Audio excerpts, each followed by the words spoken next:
Stadium and Cliff Humrest Field. It is senior night. We are going to introduce the seniors in numerical order along with their parents and guardians.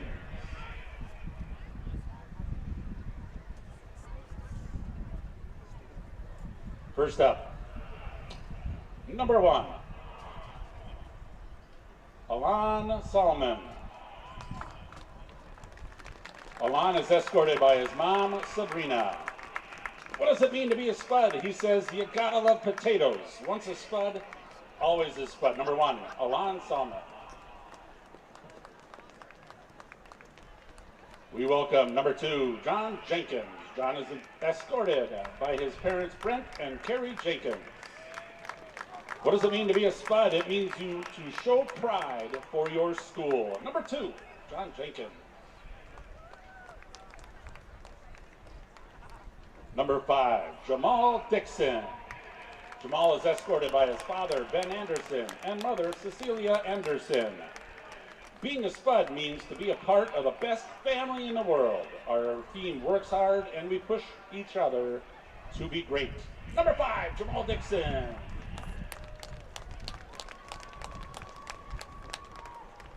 Number 6, Julio Angadi. Julie is escorted by mother Michelle Lowicka and father Robert Angadi. What does it mean to be a spud? Being a spud means taking pride in what you do and doing the work to be a champion. Number 6, Julio Angadi. Number 7, Rafe Rasmussen. Rafe is escorted by his parents Stephanie and Thomas Rasmussen. He says to never give up and always be there for your team. Number 7, Rafe Rasmussen. Number 8, Cameron Evans. Cameron is escorted by his mother, Jessica. What does it mean to be a spud? The will to win. Leave no doubt. Number 8, Cameron Evans. Number 10, Mackay Elmore. Mackay is escorted by his father, Troy Elmore, mother, Melissa Cooperis, and his brother, Frago. Always work hard and fight through adversity and never give up no matter how tired you are or how difficult the task may be, he says. Number 10, Mackay Elmore. Welcome, senior defensive end, number 11, Jack Tyken. He is escorted by his parents, Brent and Jodelle Tyken. What does it mean to be a spud? To be a part of something bigger than yourself and always do what's best for your team. Win as one. Number 11, Jack Tyken. Next up is number 13, Jager Johnson. Jager is escorted by his mother, Shauna Johnson. Being a spud connects you to not just your school, but to the entire Moorhead community that supports you and takes pride in you. Number 13, Jager Johnson. Next up, we welcome number 14, Maxwell Delbrun. Maxwell is escorted by his parents, Tina and Franz Delbrun. What does it mean to be a spud? To work hard and play together as a team. Win as one. Number 14, Maxwell Delbrun. Welcome number 15, Isaac Roca. Isaac is escorted by his mom, Brandy Brown, and Junior Brown. What does it mean to be a spud? To work hard and be a great teammate. Number 15, Isaac Roca. Let's welcome number 17, Andrew Taylor. Andrew is escorted by his mom, Karen Taylor. What does it mean to be a spud? Working hard every day, no matter what, and taking pride in who we are and who we represent. Number 17, Andrew Taylor. Let's welcome number 18, Clayton Hagenbeck. Clayton is escorted by his dad, Gabe, and his mom, Sarah. What does it mean to be a spud? To give your best every day for your teammates, coaches, and fans. number 18, Clayton Hagenbeck. Next up is senior linebacker, number 32, Austin Altapeter. Austin is escorted by his mom, Sarah. What does it mean to be a spud to Austin? He says to be there for your teammates. Number 32, Austin Altapeter. Let's welcome number 49, Junior Gay. Junior is escorted by Madison Suba. What does it mean to be a spud? He says take pride in self and community. Number 49, Junior Gay. Please welcome number 52, Zion Dyer, to the field. Zion is escorted by his mom, Denise. He says to be a spud means you never give up, always work hard, and love those around you. Number 52, Zion Dyer. Please welcome offensive lineman number 64, Jackson Young. He is escorted by his father, Ryan, and his mother, Melissa. He says, for being a spud means to be a person who not only supports their friends and teammates, but a person who helps their whole community. Number 64, Jackson Young. Welcome, number 77, Ashton Larry, to the field. Ashton is escorted by Jennifer Wahlberg. Ashton says to work your hardest and to be the best you can be. That's what it means to be a spud. Number 77, Ashton Larry. Let's welcome number 83, AJ Demo. AJ is escorted by his mom, Gulistan. What does it mean to be a spud? He says to work hard, be nice, and do the right thing. Number 83, AJ Demo. Next up, number 99, Ben Colburn. Ben is escorted by his mom, Kelly Kukowski. Ben says, what does it mean to be a spud? Answering when your friends come calling. Number 99, Ben Colburn. Please welcome our team manager, Grace Davis. Grace is escorted by her parents, Becky and Matt Davis. She said, being a spud means being part of a family. Everyone understands who you are. It means doing what you can do to benefit you, but more importantly, others around you. Grace Davis. Please welcome Garte Zuo. Garte is escorted by her dad, Warslaw. What does it mean to be a spud? Simply, it means everything. Garte Zuo. Welcome, team manager Tyler Henneman. Tyler is escorted by her mom, Lori. What does it mean to be a spud? Being part of a family where everyone's always looking out for each other. Tyler Henneman.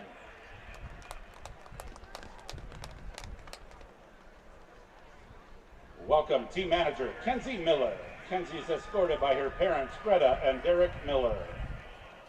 What does it mean to be a spud? Being a spud means being a part of an organization you can be proud of. Kenzie Miller. And finally, welcome statistician Carter Castores. He is escorted by Scott and Heather Castores. What does it mean to be a spud? Give everything you got, always. Carter Castores.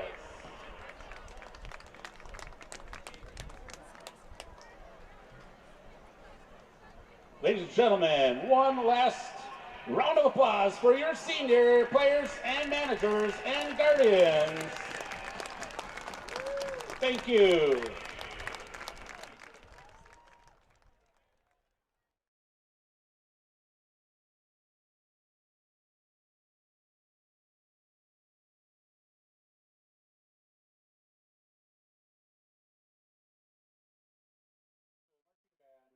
The national anthem under the direction of Mrs. Pam Redlinger.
Maybe for the first time in 2 this year, the Spuds taking on the Storm of Sauk Rapids Rice.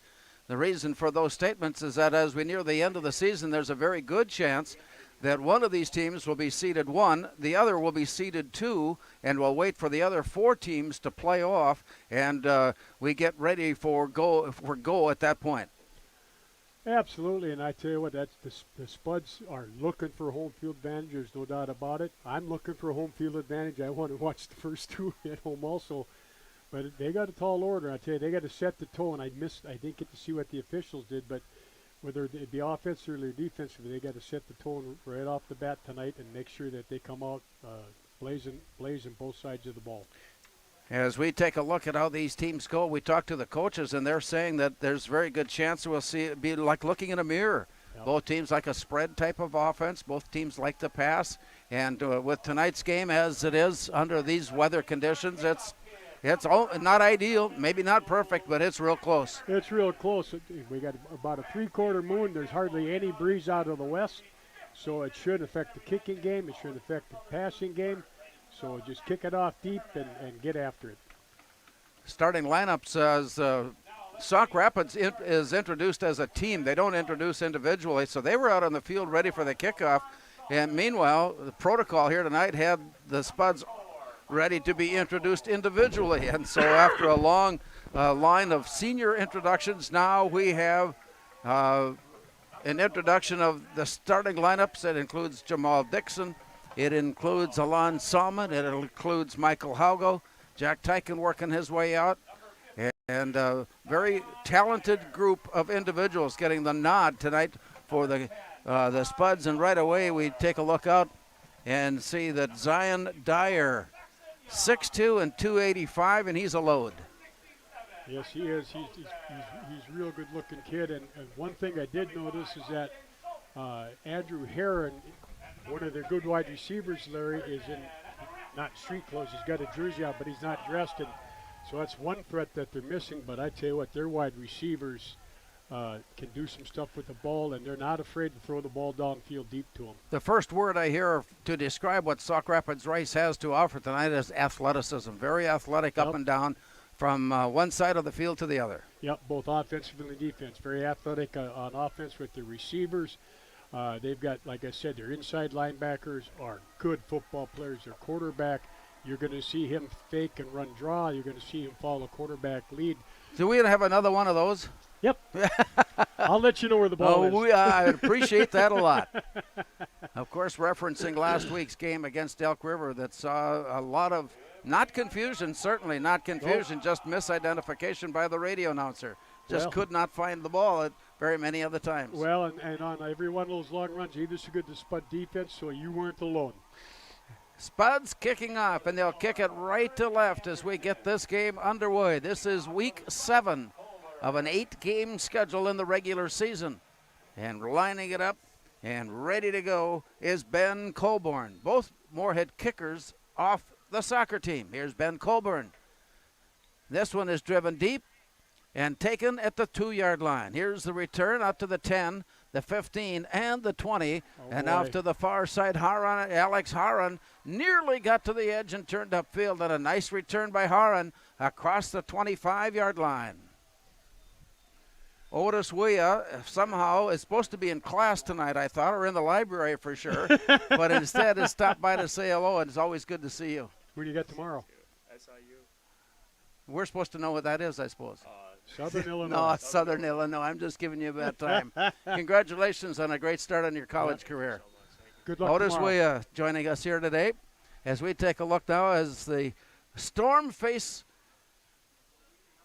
first and 25. Back to pass and looking. Running to the near side and looking. Being chased and hog-collared and brought down. Great pursuit from the backside. Maxwell Delbrun was there. And the run by Dominic Mathias. He's just 5'8", probably the shortest that will be played against the Spuds this year at quarterback, but very shifty and very deceptive. And without a huddle, he takes his position in the shotgun formation. On second down, Toss to the near side. Nice hole opens up, and he bounced off the play and continues on upfield. And a nice return on a play that seemed to be stopped at Mason Rudolph. And Del Bruin comes up with another big time tackle for the Spuds. A nice job by Maxwell that time. They went with the toss that time outside Larry and had it offense pretty well. Maxwell's read it right away, but the guard got on him. He had to get off the guard's block to make that tackle. That was a nice football play by Sauk Rapids. So Sauk Rapids has picked up a first down at their own 36-yard line. Out of the shotgun, a quick toss near side. The pass is complete. But right at the sideline, he steps out of bounds quickly, and Bryce Lund was pulled out by, and the stop by Julio Angadi, and with help from Jamal Dixon. Yep, that time that's just like what the Spuds do. Nice short passing game, quick 5-yard out. Ball was right on the money.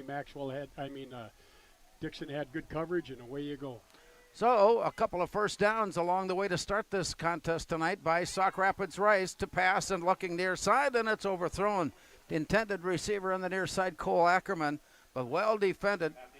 And Gotti was there, and also in on the play, Jaden Griffin.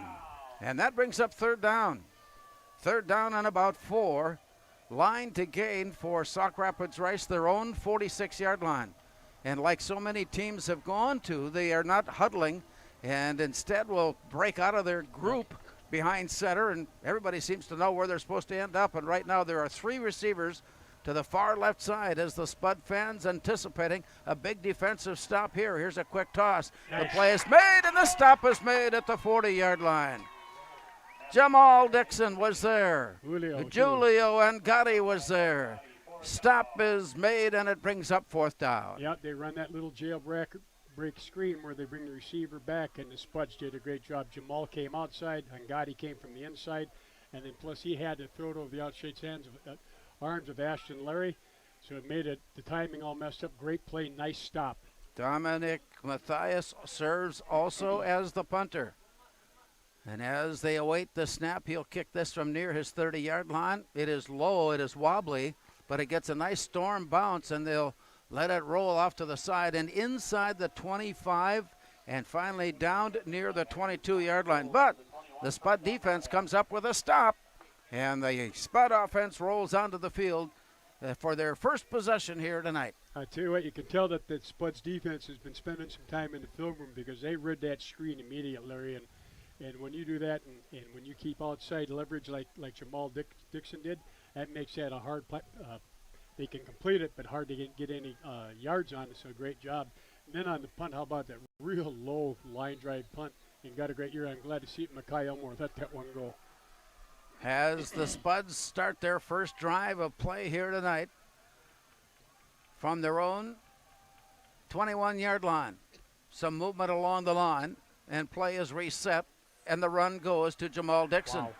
And something in the way that formation was set up told Sauk Rapids Rice what was going to happen, and Travis Berry was right there, tracked it down. It comes up with a stop behind the line of scrimmage, and it's second down and 12. And like I said, they've got very active inside linebackers. They tried to run that little inside thing that they run for the inside, and that time linebacker beat Julio and got it across line. That doesn't happen very often. Shotgun formation, 3 receivers to the far right side from Moorhead, 1 on the near left. Just underway, first quarter of play, Moorhead's first possession. Nice hole opens up on the near side, and a reach-in, drag-down, slow-down tackle, pulling the play down and making the stop, Will White, a senior linebacker for Sauk Rapids Rice. Short gain for the Spuds, and it brings up third down. Yeah, and Ben was just real close to breaking it. When the free safety has to come up that hard to make the tackle for a short gain, that means that they better watch themselves in the secondary because Moorhead will take advantage of that with their play-action pass. Crucial play early on in this contest here tonight. It's third down and 9. Moorhead line to gain the 32-yard line. Back to pass and looking Gavin Quaid. He had his man, but he overthrew the play. Alon Selman, the intended receiver. The incompletion there brings up fourth down, and we anticipate a punt coming from the Spuds, who go 3 and out. Yeah, good read too. He just had him on a quick slant, or quick post, I should say. Alon Selman was a nice job when Ben Erlishka ran a little out of the backfield. That pulled that linebacker out of there, and the seam was there. He just got it a little too high. So the kick will come from near the 10-yard line. Both teams punting on their first possessions, and the kick is away. A wobbly spiral, but a good spud bounce taken at the 45-yard line and downed immediately. The return by Ethan Anderson, but the Spud Special Teams comes up with a stop. Great field position, actually. Great field position on the exchange. It's first down for Sauk Rapids Rice at their own 49-yard line. And real low punt. Usually you're not going to get a lot of people down, but that time they didn't. Logan Hilber was actually the bullet on that one, and as soon as the guy caught, he tried to go outside, and he made a nice tackle for no gain. But again, that's not quite a sudden change, but they're knocking on it. So, on the exchange, actually, Sauk Rapids Rice gained some yardage on the play, and now just about at midfield. A quick step in, a step back, and look to the sideline, and now under center. Man in motion to the near side. Back to pass, and the draw play. The Spuds are there and waiting, and play goes down. Well, right now we're seeing a very stubborn and salty defense by both Moorhead and Sauk Rapids Rice. A play for one leaves second down and 9. Yeah, tried to run an inside draw with a trap play off of it, and I'll tell you what, both inside linebackers got to that time. So as they line up 4 up front for the Spuds, 5 across the line, linebacking core. Here's the ball deflected, but it's caught. Nice step in by Jace Walrath, the tight end. He was picked off the play and was open for the catch, and he picks up a first down. Yeah, a nice play call that time, Larry. They knew Moorhead was going to lay their ears back and come get him. That was just a tight end screen. He was lined up on the right, slid into the middle. Moorhead had avoided, and he got all the way to the third level before he got tackled for a first down. So the drive by Sauk Rapids Rice has taken the storm inside the Moorhead 35-yard line. Long count, and here's the snap. And the handoff left side. Nice hole opens up, and then a horse collar tackle. We've seen a couple of tackles early on here tonight that are somewhat questionable as to whether that kind of play will be allowed, because the tackle is coming up right on the horse collar of the jersey. And they didn't call it in that time. Good read. They tried to run. It's like a sweep play to pull the backside guard, tried to get around Moorhead's right side, and Hurliska's played inside linebacker at that time, and boy, he wrapped that guy up, Larry. Brings up second down and 9. First down marker is at the 20, inside the 25-yard line. Quick forward pitch. Nice run, opens up. First down gain, still on his feet, lowers the shoulders, bulldozes his way all the way up the sideline. Tight end Jace Walrath is there, and he is making sure that Sauk Rapids Rice has a chance to score here on their second possession. Yeah, kind of neat play again. Walrath was lined up as the right tight end, and it was almost like a shovel pass. He came back inside. They ran a sweep back to the left with him. By the time Moorhead could even catch up because of their backfield action, they had to wait for the corner and the safety to come up and make the tackle that time. So it's first down from the Spuds' 13-yard line. Long count, shotgun formation. Here's the snap, and it comes back, and the Spuds' defense is there. They can play stop the line football when it's run between the guards. It's when it gets to the edge that so far has been a problem for the Spud defense. And Sauk Rapids Rice now faces second down and 9. Yeah, they tried to run a little inside trap to Moorhead's right, and A.B. Jacob came in and met the guard right at the line of scrimmage, and the linebackers cleaned up.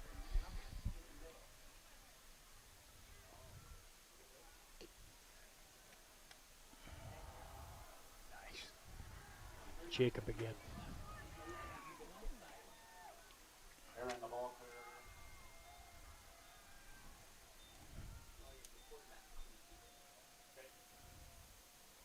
Outrageous markups. No. Got it now.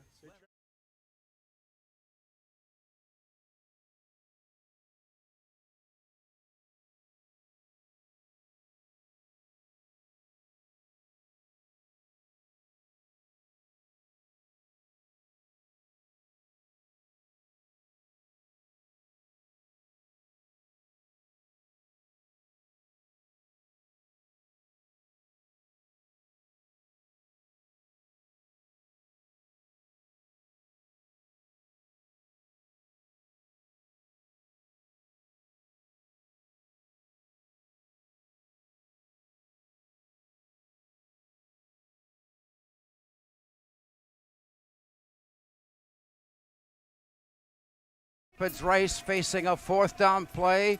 4 more yards needed to pick up a 1st down. Shotgun formation. Spread for, here's the hook up the line to stop the throw and into the end zone. Oh my, what a perfectly executed play. A little draw play fake, and it then found up Alex Haran in the end zone, wide open. He hauls it in. The score gives Sauk Rapids Rice the early lead. Yeah, basically that's just a tight end pop out that Sean Walrath was lined up as the right tight end. They faked the dive, and then like last week put the thing on his hip, waited for the linebacker to step up, and he just threw a nice soft little pop pass over where the linebackers had vacated. Nice play call. And so with that, the point after try is up, and it is no good. So Spuds will have another chance. We return with 5:07 to go in the first quarter of play from Jim Goda Stadium in Moorhead. Sauk Rapids Rice 6 and Moorhead nothing. Brady's.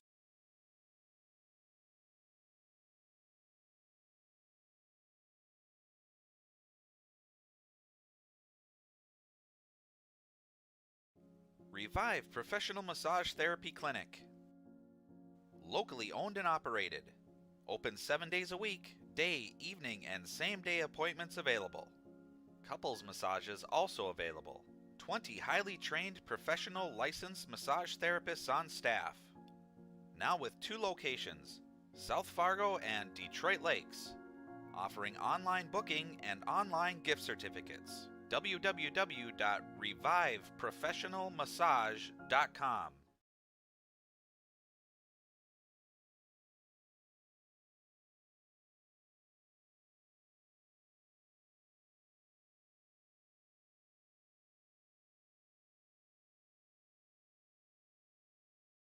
Short kickoff, gathered in, a nice speed to the outside and to the edge it goes.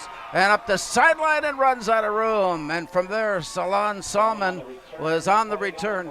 And a penalty flag as he turned the corner will bring it back from that point on, I suspect, either for an illegal block or holding on the way upfield. That's too bad. And I'll tell you what, it looked like Jamal Dixon was going to come up, and all of a sudden the line came from the left side, took it on the run. They had a little wall built up on the right side, and he got to it. That's a great return. Unfortunately, I think that's going to come back for at least another 10 backwards. Yep, it is. So against the Moorhead return, the ball will be spotted, marked from the 45-yard line and back now to the 35-yard line. So that 10-yard marker, the Spuds still have decent field position, but not like it was across midfield. They'll start their drive from here, trailing 6-0. They wind up with the formation flooded to the far right side.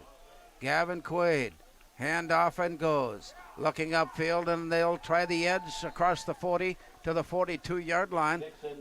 Jamal Dixon on the carry, and he's got good speed once he can get past that first step. Yep, and a nice first down play. Ran the sweep to their right side, got outside.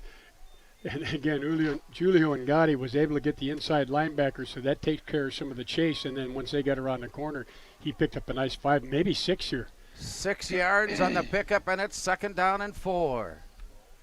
Again, the switch in the formation, strong to the far right side, the short side of the field. Here's the snap back, and they'll keep it on the ground. Nice run for the first down. Nice. Across the first down marker at the 46 to the 47.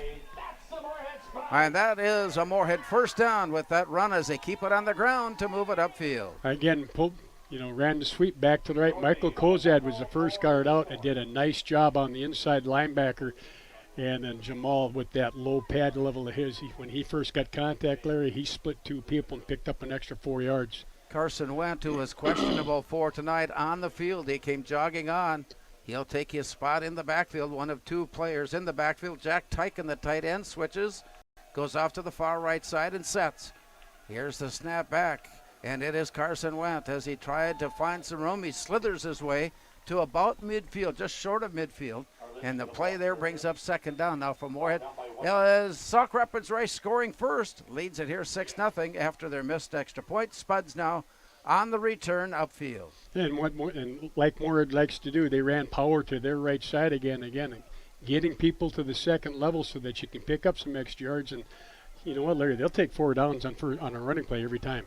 So just short of midfield at the 49-yard line. Moorhead likes to make switches from one side to the other. The tight end's now on the near side. Here's the snap back. And the play, the tight ends just barely get their job done at midfield. Ackerman on the stop for Sauk Rapids Rice. A short gain there. Spuds face the challenge of a third down conversion, needing 6 yards to do so. A nice job by Ackerman, too. Again, Moorhead ran power back to their left side that time, and he was able to get up and underneath the block of the tackle that was coming down on him and met him in the backfield and got that for just a short gain. Well, Spud fans are holding up their end of the duty here tonight. It's not the crowd we had a week ago, of course, for homecoming, but it is a well-attended game here tonight as Moorhead takes on Sauk Rapids Rice. It's 3rd down and 6, and they won't get it. On 3rd down, they'll have to try again. Nice play right up the front by Sauk Rapids Rice. Yep, tried to run the trap inside to the left that time, and again, their linebackers are so active that time. Allworth from his backside backer spot was able to, again, they read it so quick, got up underneath and stopped him for little or no gain. Well, the formation indicates they're going to try for it. We know full well it may be that he will step back and punt, which he does. There's the snap back, and he had to go get it, and it's blocked at the line of scrimmage. That's and free deflected, ball. And it's a free ball. Sauk Rapids Rice went after the punt, punched it along the line, played to the far side, recovered in the chase by Moorhead, and everything about the rules that we know, it would indicate that the Spuds have recovered a loose football and will retain possession and get a new set of downs out of the deal. And then, Will, what happened, it's not because of the block. One of the linebackers tried to field it. He kicked it forward, actually kicked it straight sideways, and Moorhead's number 2, John Jenkins, spotted that and jumped right on the ball, and Moorhead had nice time for a turnover. Great sudden change. First break of the night. Sauk Rapids Rice leading at 6-0, giving the ball back to Moorhead on a muffed 4th down play. Here's Gavin Quaid rushing to the near side and looking, turns upfield, and he picks up good yardage, about 6 yards on the play to the 40-yard line. And from there, the run by Quaid and the stop made by Sauk Rapids Rice gives Moorhead a 2nd down. Good decision by Gavin that time too, Larry. Again, they ran the boot back to left. They had a nice flood route. They had deep guy on the corner, immediate guy in and out, and then the guy in the flat. There was a nice running lane there, and I'll tell you what, he took advantage of that. And then there was a penalty for holding that we didn't see, and that's going to negate everything. So the Spuds get a break and give a break. And me mark back again, and once again, it's another 10-yard penalty for holding. This puts the ball back at their own 44-yard line. And so now 1st down will be replayed with 20 yards needed. The line to gain, Sauk Rapids Rice, 36-yard line. Let's take a look at what the Spuds have in store. 3 receivers on the far side, 2 receivers on the near side. Gavin Quaid alone in the backfield. Here's the snap back. Rushes on, but he gets the pass away, and it's caught. 10 yards gotten back again on that play by Jamal Dixon. Nope, number 8. Walrus on the play for the Storm. It was Cameron Evans. Cameron Evans making that catch. And the run to the 45-yard line. Spuds now face 2nd down and 9. You know, Larry, it's kind of neat watching this. Everything Moorhead does is either what they call an RPO, run pass option. In this case, it was a pass option all the way. Saw what the lineup was. They ran the under with Cameron right away, and he was in that void. And nice job by Evans to spot that. Once again, the pass formation flooded to the far right side as Gavin Quaid rolls in that direction. Looks, stops, being chased. He goes down. He wanted to throw. He had a lot of room on the far side to ramble, but wanted to throw, and by the time he realized he couldn't, it was too late. The sack occurs, and it's 3rd down. And it was actually a good decision. Again, trying to run a deep route with 2 intermediate routes. They had good coverage. He was looking for somebody to come open. He made the great decision there. That's the end of the first quarter of play, and it's tightly fought and hard played. After 1 here at Jim Goda Stadium in Moorhead, it's Sauk Rapids Rice 6 and Moorhead nothing.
quickly played first quarter, very few passes thrown, a lot of running plays, a couple penalties that slowed things down, but it went by quickly, and Sauk Rapids Rice, the only team to score, leads at 6-0. Moorhead across midfield now to start the second quarter, facing 3rd and 12. To pass and looking. Up and over the drop. This one is picked off at the 18-yard line. About out to the 25 and to the 30 and into the Moorhead bench.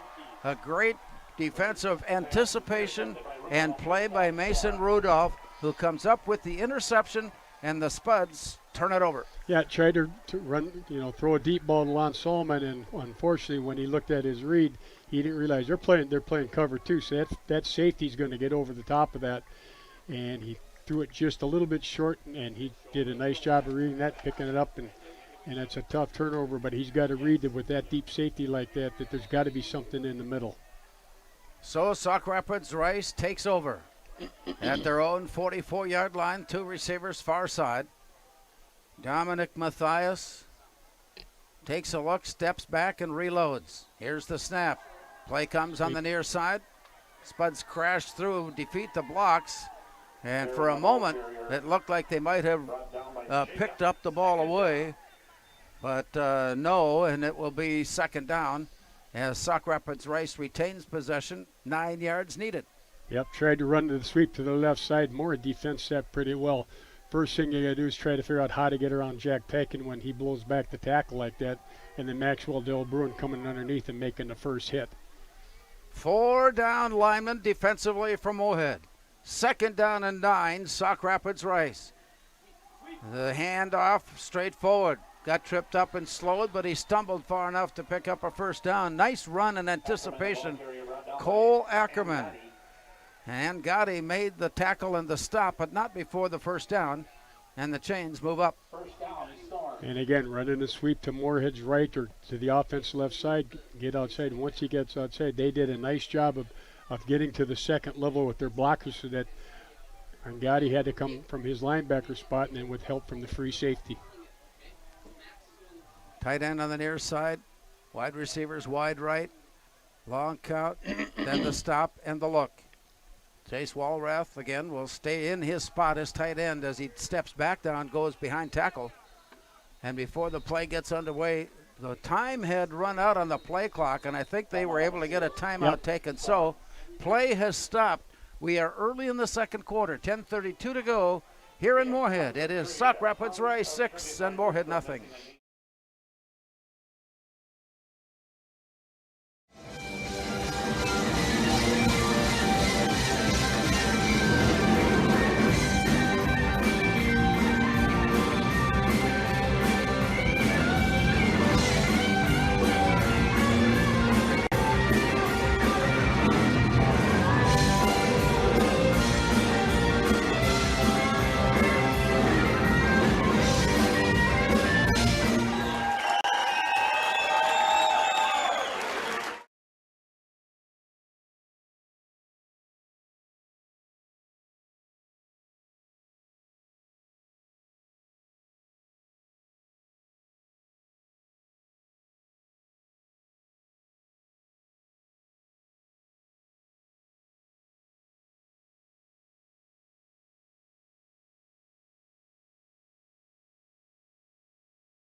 Sauk Rapids timeout. It's 1st and 10. Storm at their own 44, looking deep and throwing, but nice. Long and overthrown. He was looking upfield for Bryce Lund, and it was just simply overthrown. And the incompletion stops the clock and brings up 2nd down. And also a very nice job by Austin Altepeter, Larry. They ran play action pass. He quick got back in his hook zone. They're playing zone defense. And he forced that overthrow because he got underneath the receiver and he had to throw it away basically. 4 receivers now to the far side, 3 in a cluster close to the sideline. It's 2nd down and 10. A quick look to the far side. Screen pass is set up, nice. And the Spuds read it. I think the Altepeter was there. Austin Altepeter sensed the play, made the run, made the plays, made the stop. A loss on the play at the 40. Well, I would think they're going to move it back, but apparently no gain on the play. Yep. It seemed like there was a loss of about 3 yards, but no gain. So third down and still 10 yards needed for the first down. Yeah, they tried to run the bubble screen to that receiver on that side, and Austin did a nice job of not only fighting through the block, but reading that and making that for no gain. 3 receivers to the far side for Dominic Matthias. Tight end reassigned to the right side. And that's a quarterback draw. Nice sprint through. He tried to twist out of a tackle and head upfield, but he was in the clutches of Alon Solomon, who I think was able to hang on just tight enough to prevent the first down.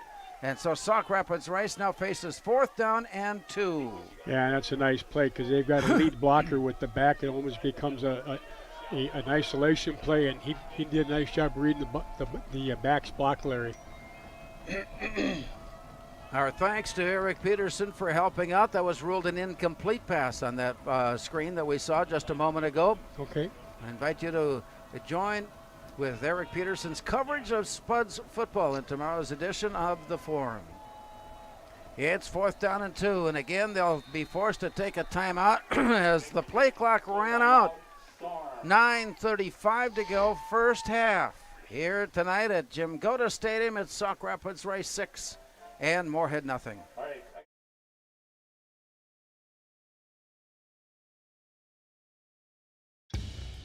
Boss DXT snowplows are tough to beat.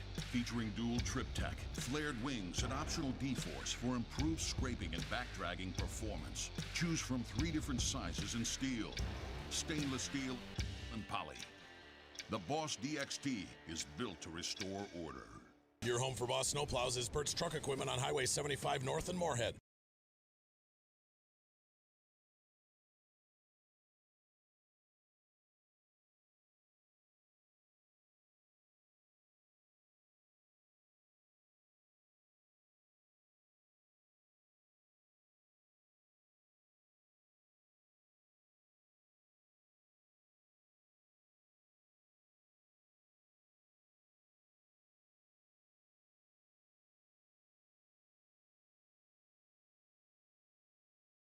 To the near side coming out of the timeout, and the tight end Jace Walrath kind of flexing his muscles here tonight. He has shown a very productive first half of play with the play to the near side and an unusual setup on the play.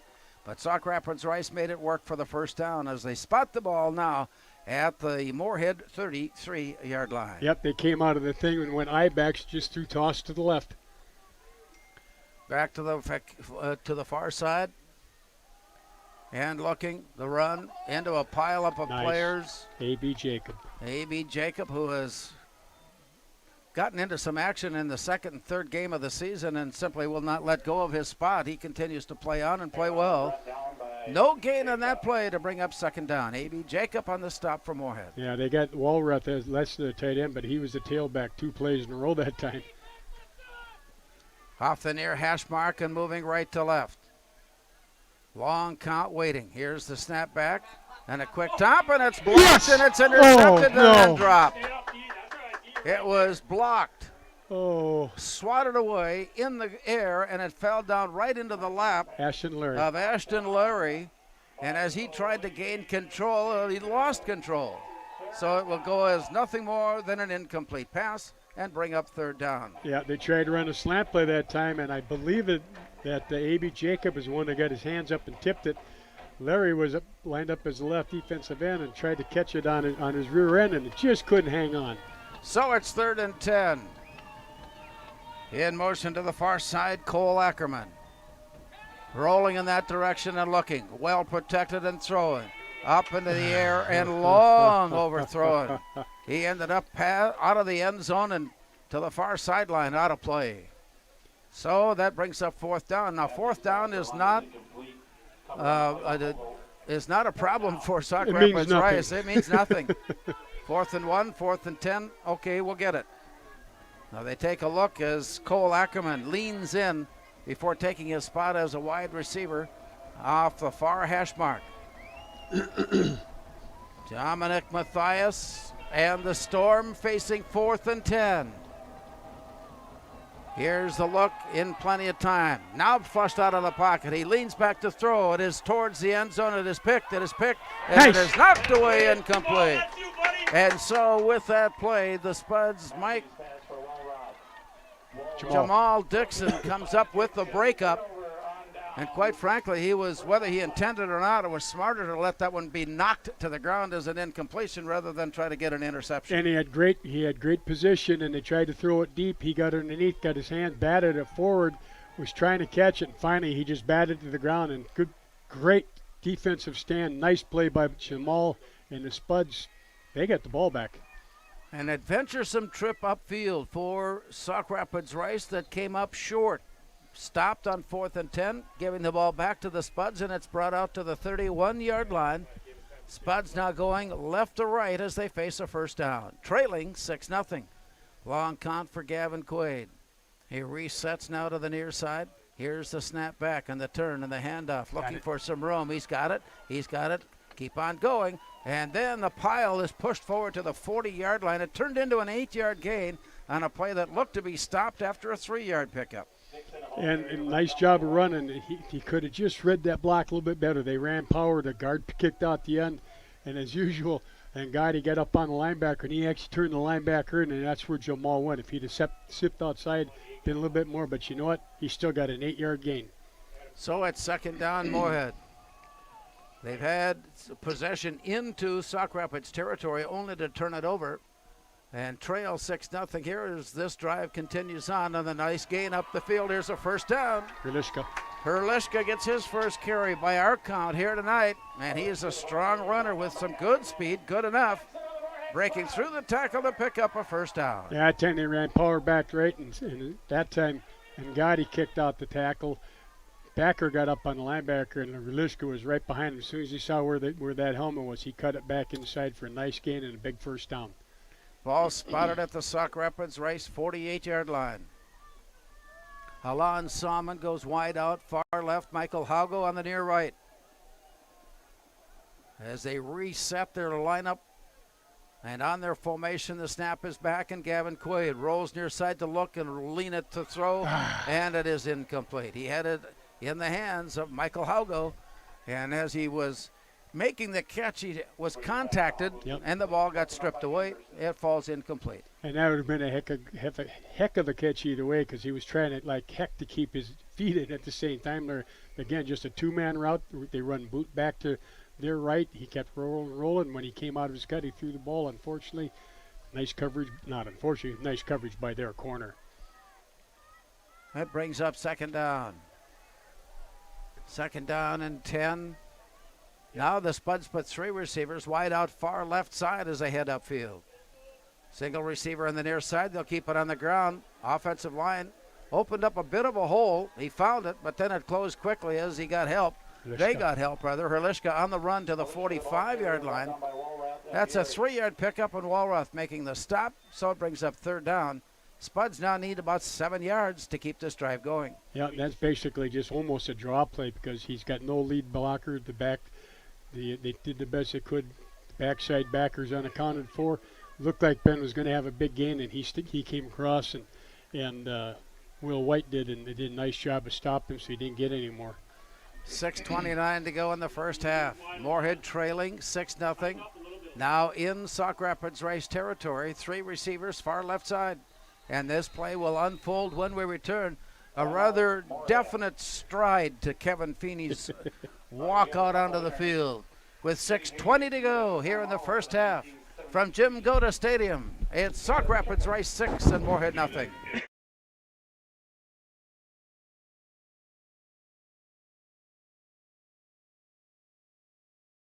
The Moorhead Legacy Education Foundation and Spud History were happy to offer services to 10 Moorhead High School class reunions this summer. The class reunions took tours of the high school, visited the Spud History Wall at Horizon Middle School, were entertained by Moorhead High School music students, and were visited by Spuddy. Start planning your class reunion today. Here's the email address, spudhistory@moorheadschools.org for more information.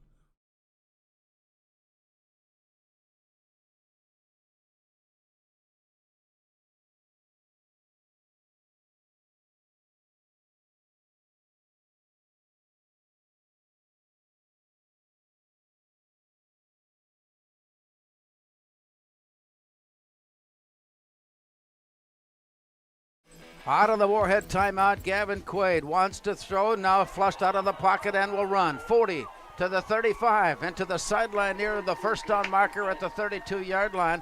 Let's see where they spot him out. It looks to be enough. It is. It's a first down on a 12-yard run by Gavin Quaid, and the chains move on for the Spuds. Great decision by Gavin. They ran that straight sprint out like they do.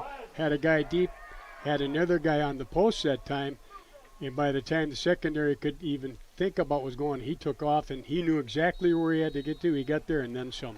We've seen him make that run and then slide, and sometimes slide a little early, but this time he knew where he needed to be. And we've got a timeout called here, as when we return, the Spuds will have a first down play at the Sauk Rapids Rice 33-yard line. And with time remaining here in the first half, it's Sauk Rapids Rice 6 and Moorhead nothing. Brady Service Center.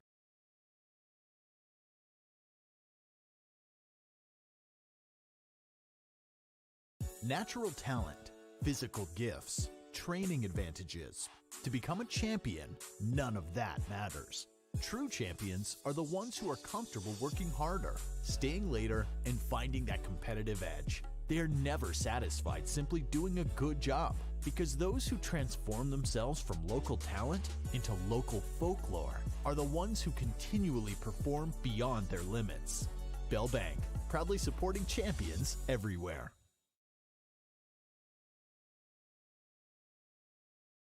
So with that, exactly, it's first down for Moorhead at the Sauk Rapids Rice 33-yard line.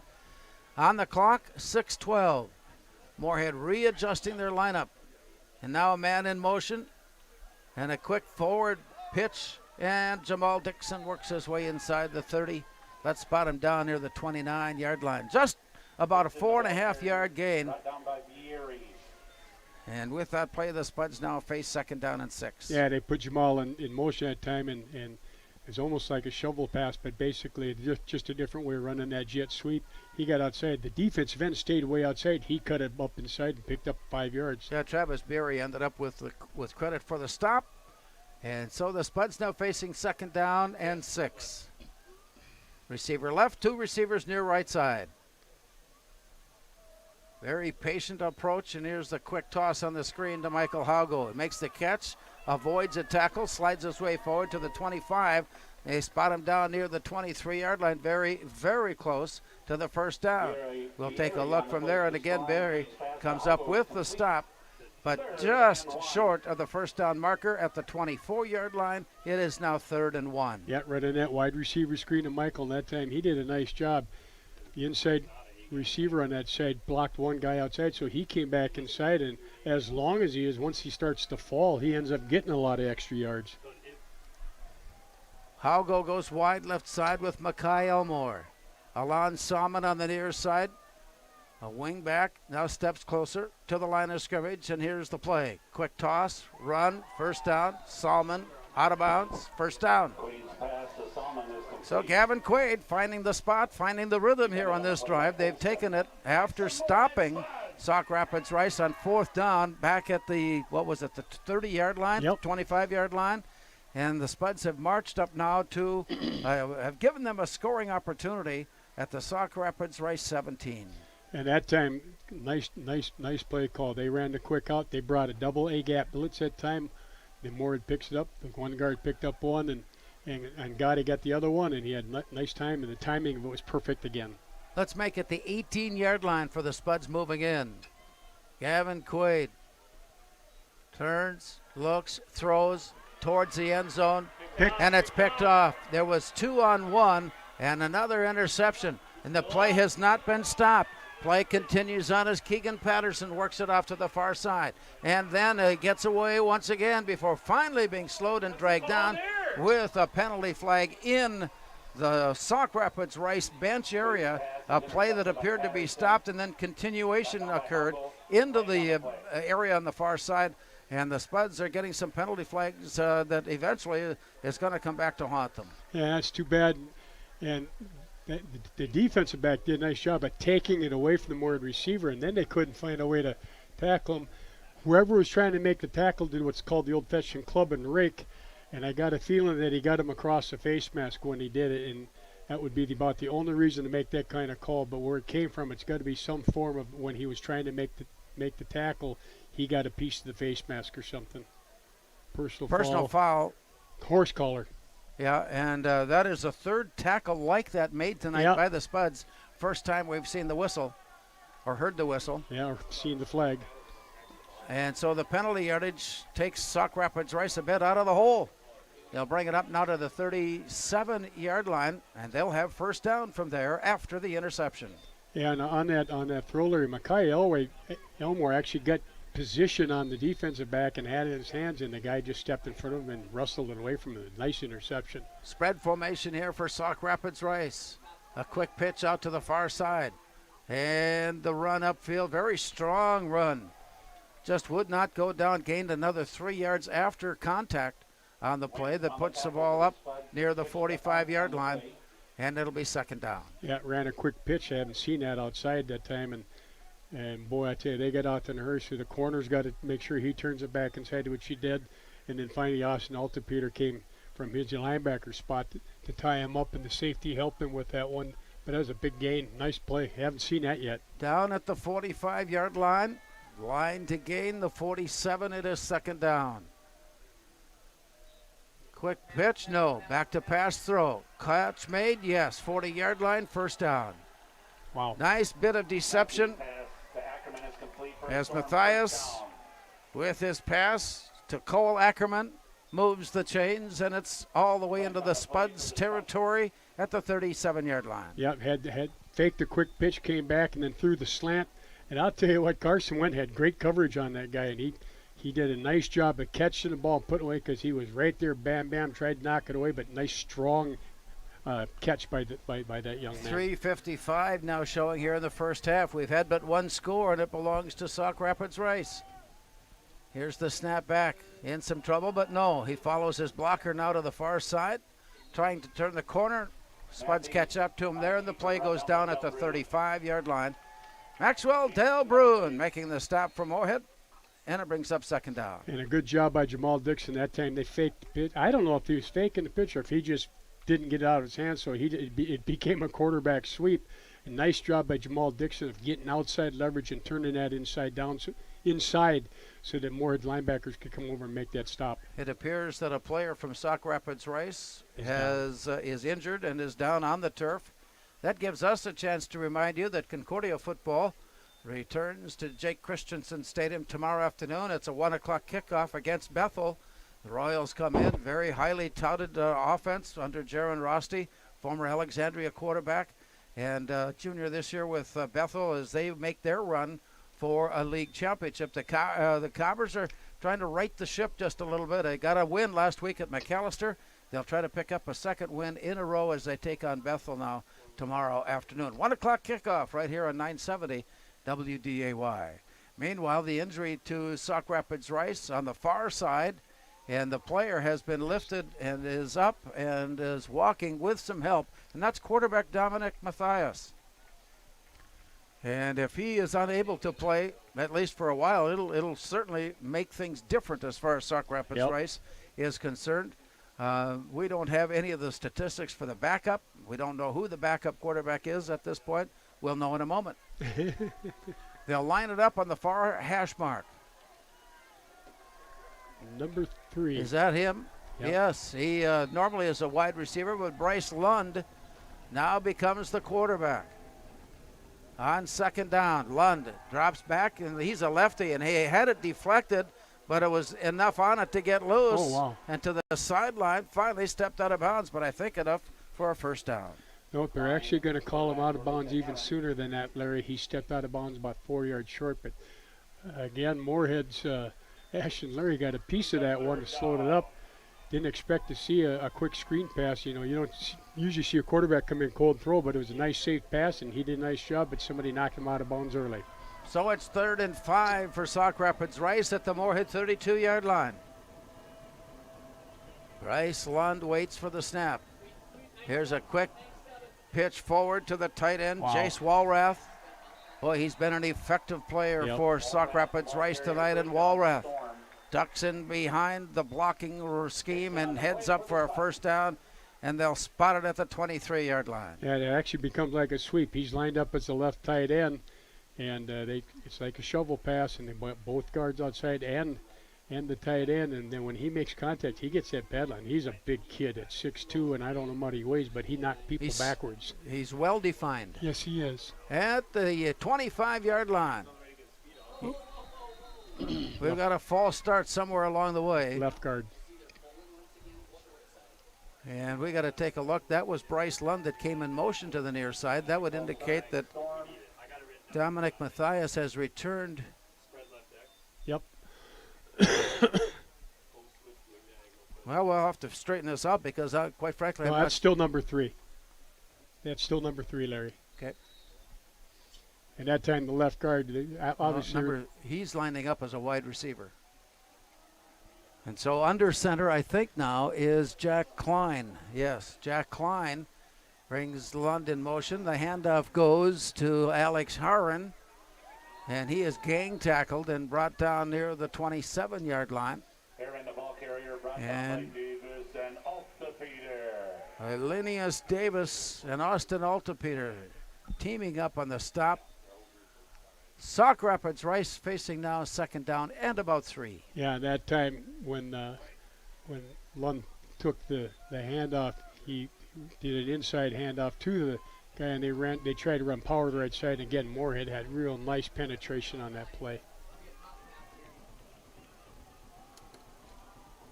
Second down and 12. Here's the snap and rolling near side. Klein looking off to the near side. He's got his man on his fingertips, but it dropped down incomplete. Oh, that would have been a fingertip snow cone catch had that been ruled, and it just slipped away and fell to the turf incomplete, and it's third down. Yeah, and that excuse me, and that time when he came across from, it was a long deep crossing route. Lance Ullman had pretty good, but he threw it behind him, and it was almost a great catch. Bryce Lund just missing on that one. Now lines up far to the far side. It's third down and 13. Jack Klein steps in the pocket and throws off to the far side, and it is blocked away. It was deflected at the throw, and the Spuds force a fourth down play again, deep in the territory. Sauk Rapids Rice now facing 4th and 13. Yeah, and good pressure on Klein that time, and it looked like it was, I couldn't tell if it was Ashton Larry that came in and was putting on the pressure on him, but he got his hands up and knocked the ball down and redirected the ball. It's a big fourth down for them.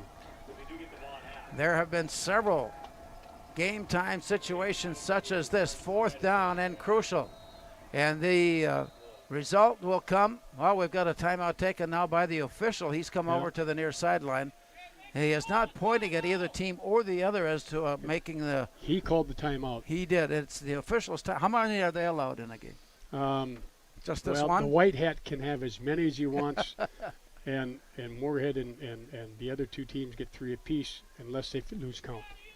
And that's been known to happen. It has. Well, now we've got...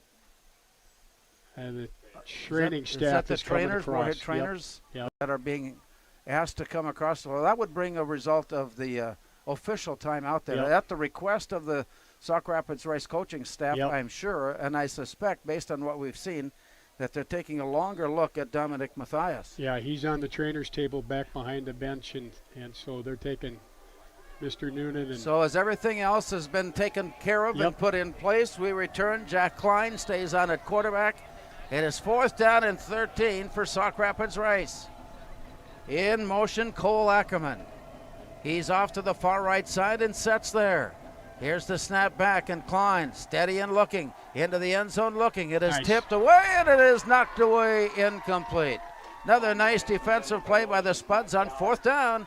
Ball is turned over, and the Spud offense rolls back on. Yeah, and Moorhead got to do their version of cover 2 that time. He tried to throw a deep post, and Cameron Evans was the deep safety at the time. He just stayed back there, almost had the opportunity to pick it off, but you know what he did? He did the right thing, and he tipped it forward so it went down the ground, and Moorhead's got nice position. That's 2 big 4th down stops in this quarter. We'll see if the Spuds have some hurry up in their offense here with just 1:47 to go and some 73 yards needed to score heading into the locker room. Wide receiver left. 3 receivers near right side. Here's the turn and the handoff. Nothing open. Opening up quickly. Still on his feet and going. Up across the 35 into the 40. Jamal Dixon escaped one, escaped the second, and turned upfield for the first down. And again, just kind of like just a little draw play.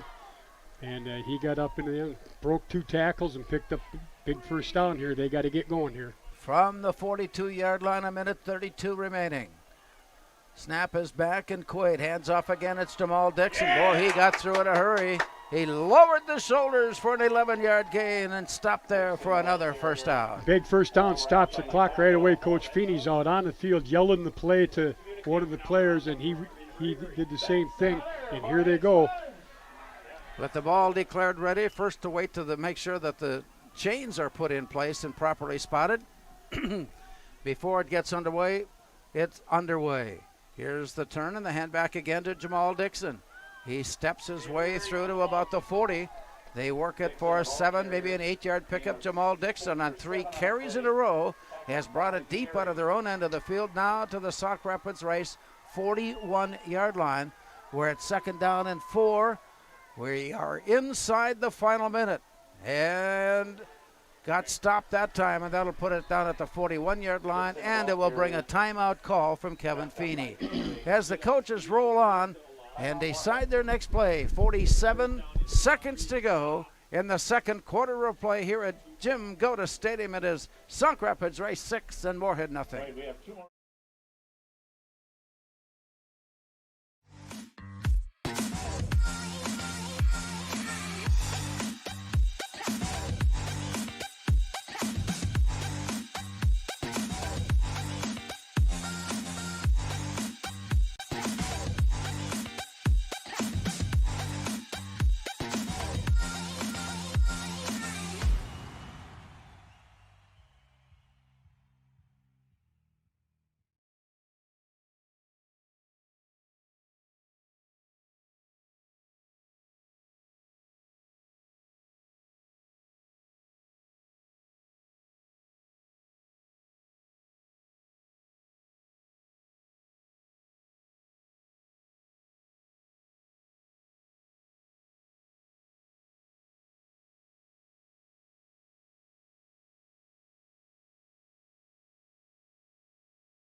A quick play coming out of the huddle.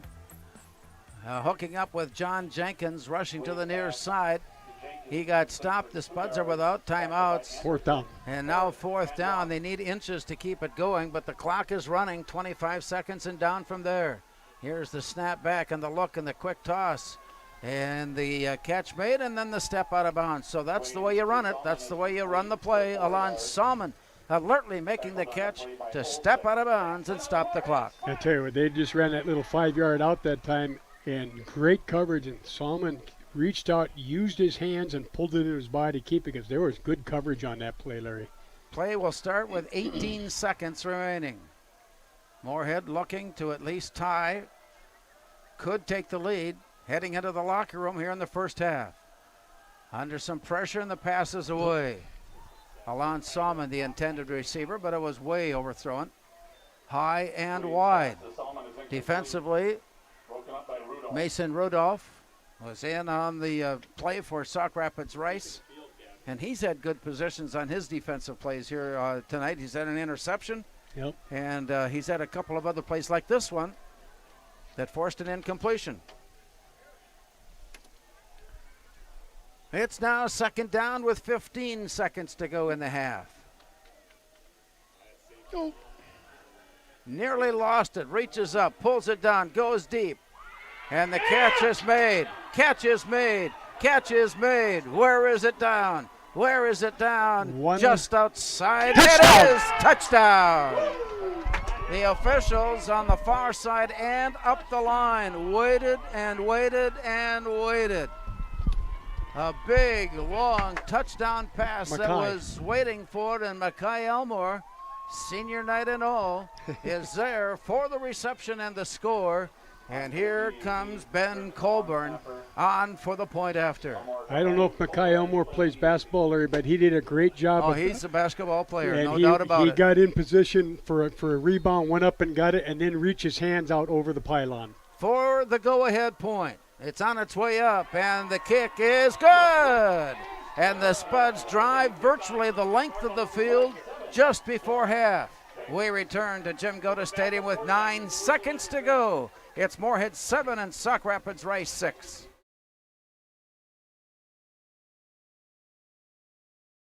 Pam is a small business owner. She is swamped.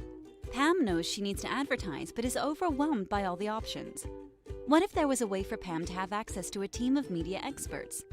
What if this was at no extra cost and didn't require a contract? Meet Avenue Right. Save time, money, and get peace of mind that your advertising dollars are well spent.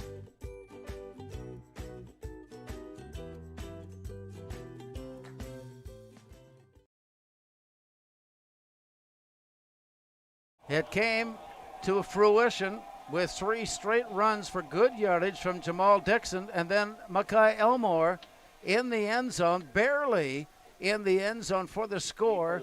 And here comes Moorhead's kickoff with 9 seconds still to play here in the first half. And so with that, they'll line it up along the far hash mark, kicking it left to right. The Storm will have a chance for the return, and we'll see what kind of special teams formation they have as they line it up. The snap, or not the snap, but the approach is away, and it nubs along the ground. It nubs along the ground. Mishandled, still mishandled, reaching forward. Dropped it finally again. Down. He goes again, and let's see.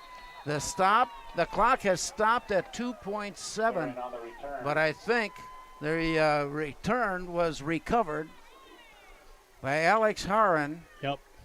And so with that, they'll have one last play from the line of scrimmage, barring a penalty. Yeah, what a nice kick, too. You know, it's one of those end over ends where he tries to kick it and get the first up back tried to pick it up. It went over his head, and then he bobbled it 3 times. So, Spuds almost got that back. As they line up, they are protecting their punter, or their quarterback, and with the snap, the play signals the end of the first half. We're a long ways from deciding this one. We'll return to Jim Goda Stadium in Moorhead. After this timeout at halftime, it's Moorhead 7, Sauk Rapids Rice 6.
We're at halftime. Spuds getting a late touchdown on a pass completion to Mackay Elmore.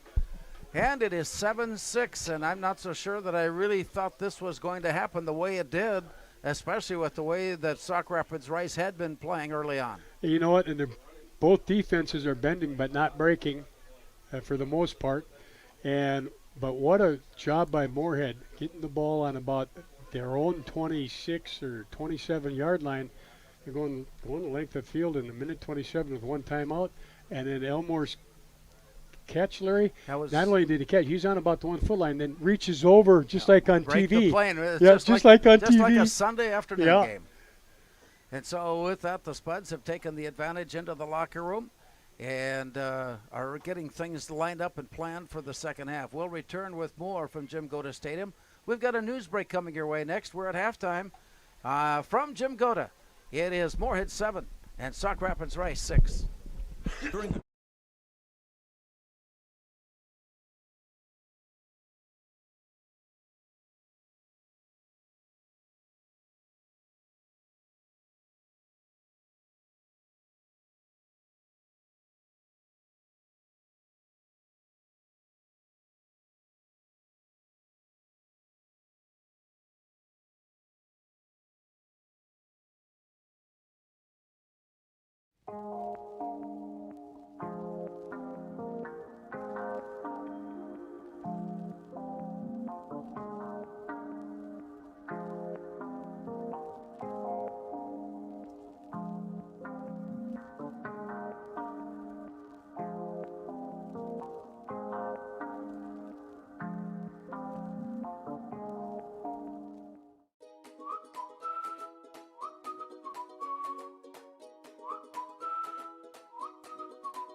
Revive Professional Massage Therapy Clinic.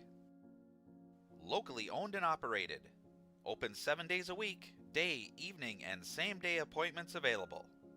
Couples massages also available. 20 highly trained professional licensed massage therapists on staff. Now with 2 locations, South Fargo and Detroit Lakes. Offering online booking and online gift certificates. www.reviveprofessionalmassage.com.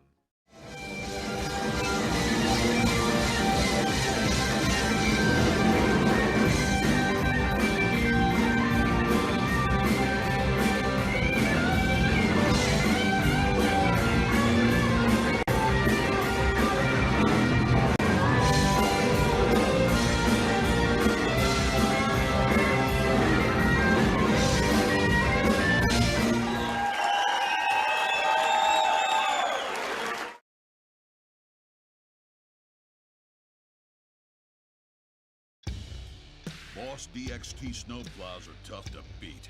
Featuring dual trip tech, flared wings, and optional D-force for improved scraping and backdragging performance. Choose from 3 different sizes in steel, stainless steel, and poly. The Boss DXT is built to restore order. Your home for Boss Snowplows is Bert's Truck Equipment on Highway 75 North in Moorhead. The Moorhead Legacy Education Foundation and Spud History were happy to offer services to 10 Moorhead High School class reunions this summer. The class reunions took tours of the high school, visited the Spud History Wall at Horizon Middle School, were entertained by Moorhead High School music students, and were visited by Spuddy. Start planning your class reunion today. Here's the email address, spudhistory@moorheadschools.org for more information. Natural talent, physical gifts, training advantages. To become a champion, none of that matters. True champions are the ones who are comfortable working harder, staying later, and finding that competitive edge. They are never satisfied simply doing a good job, because those who transform themselves from local talent into local folklore are the ones who continually perform beyond their limits. Bell Bank, proudly supporting champions everywhere.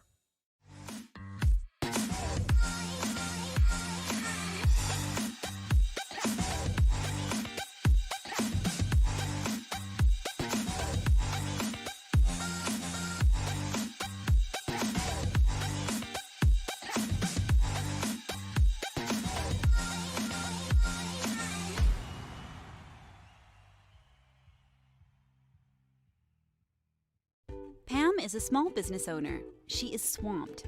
Pam knows she needs to advertise, but is overwhelmed by all the options. What if there was a way for Pam to have access to a team of media experts?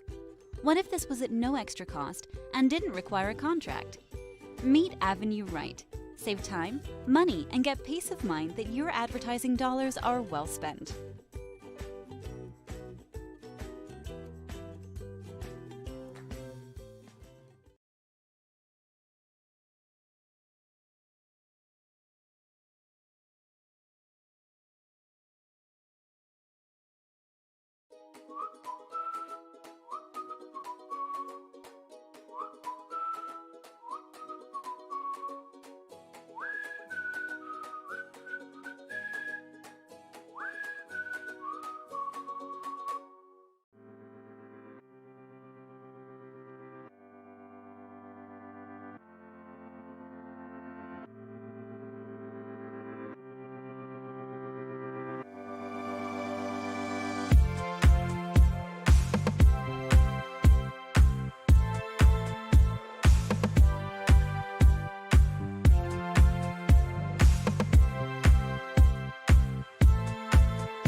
Revive Professional Massage Therapy Clinic.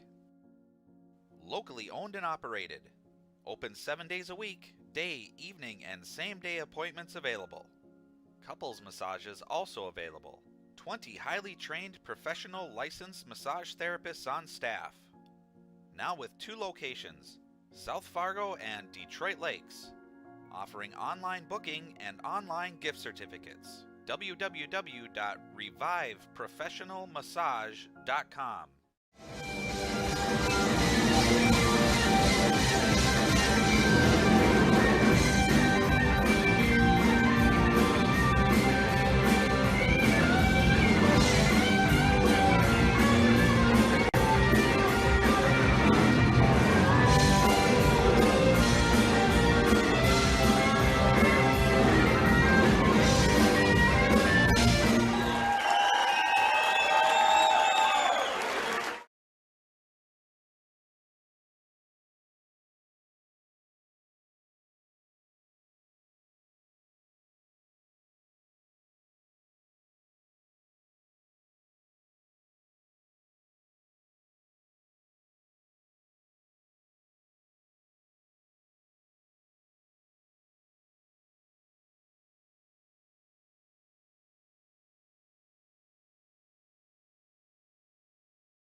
observes the offense and seems to have a pretty good idea of what is to be done. Yep. It's just a matter of now of the shaking things off and knowing that it's going to be his game. Yeah, you know, it's one thing to do it in practice and all of a sudden you got somebody like Ashton Lay or Jack Tyken in your face, and you got to redirect how you want to throw the ball, and so he might have gotten that out of the way a little bit, and he looks like he can run the offense. He also looks like he can run the ball too. He's done that a couple of times already too. So Moorhead's still going to have to play their same A game on defense. The MIAC continues action tomorrow afternoon with games around the state as Concordia will host Bethel. It's a 1 o'clock kickoff. The Cobbers and the Royals in play in the MIAC. The Lakeview is at the Sunshine Division, whatever it is. That things have changed up as far as league play is concerned. They're in 2 divisions, and at the end of the season, everybody has a chance to play one more game. We'll talk more about that tomorrow. 1 o'clock. 1 o'clock kickoff tomorrow afternoon. Concordia and Bethel right here on 970 WDAY. We are at halftime, and tonight it's high school football. From Jim Goda Stadium, Concordia and Bethel tomorrow. Moorhead is leading tonight by a score of 7-6. Back with more after this timeout.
The second half, and the second half has played anything like the first half. Nobody's going to be leaving this one before the outcome has been decided. They better not, because I got a feeling we're going to have a barn burner the whole way. We'll see what happens. I think Moorhead should get the ball first and see if they can come out and kind of keep going with what they did with that last drive they have. Maybe that gave them a little momentum here. We'll see what happens. As they line up for start of the third quarter, Moorhead leads at 7-6. Only a missed point after try by Sauk Rapids Rice. The difference between these two here tonight. We've seen some great defensive plays, passes that have been knocked away, passes that have been intercepted, stops of runs at the line of scrimmage, great runs at the line of scrimmage that break through for first downs. It's all been a part of what we've had a chance to see here tonight as Moorhead and Sauk Rapids Rice battle it out. It's a key battle as far as Section 8 is concerned coming into the game tonight. Both were at the top of the league. The other 4 teams, there are just 6 in the division, the other 4 teams in place below that, expecting that they'll have to play off. And each of 2 of the other 4 teams, of course, will have to match up on the road. And 1 will go to Moorhead and 1 will go to Sauk Rapids Rice. And then everything, who knows? Is that a situation, because there's only 6, Yep. That both the 1 and 2 seeds get a bye then? Yes. Okay. It's so hard to keep it straight, Larry. Lining it up and for the kickoff, Owen Arndt. Jamal and Alon are deep. Kicking it right to left. Jamal Dixon, Alon Salmon back and waiting. Here's the approach and the kick. An onside attempt, and it's loose, and it's scrambled after, and a big pileup of people will wait to see as they unpile the people now at the 45-yard line. So not at all a surprise, I guess, when you know how this game was played. It's going to determine a lot as far as the momentum is concerned, and still no indication from the official as they pull players off the pile and try to see who has the football. Sauk Rapids Rice says they do. Moorhead says they do. The officials have not indicated. Although Sauk Rapids Rice is running off the field and their offense coming back on. Yep. But Jamal Dixon is the last player there talking with the referee. And he's going to lose this one. And I don't know if he was looking. There's another late flag, and I suspect it'll be for excessive celebration with everybody running out onto the field. Yeah. And we know from games across time that once in a while you'll see that be called. I know it's suggested that you don't do that, and very often it's, okay, that's fine, but we will anyway.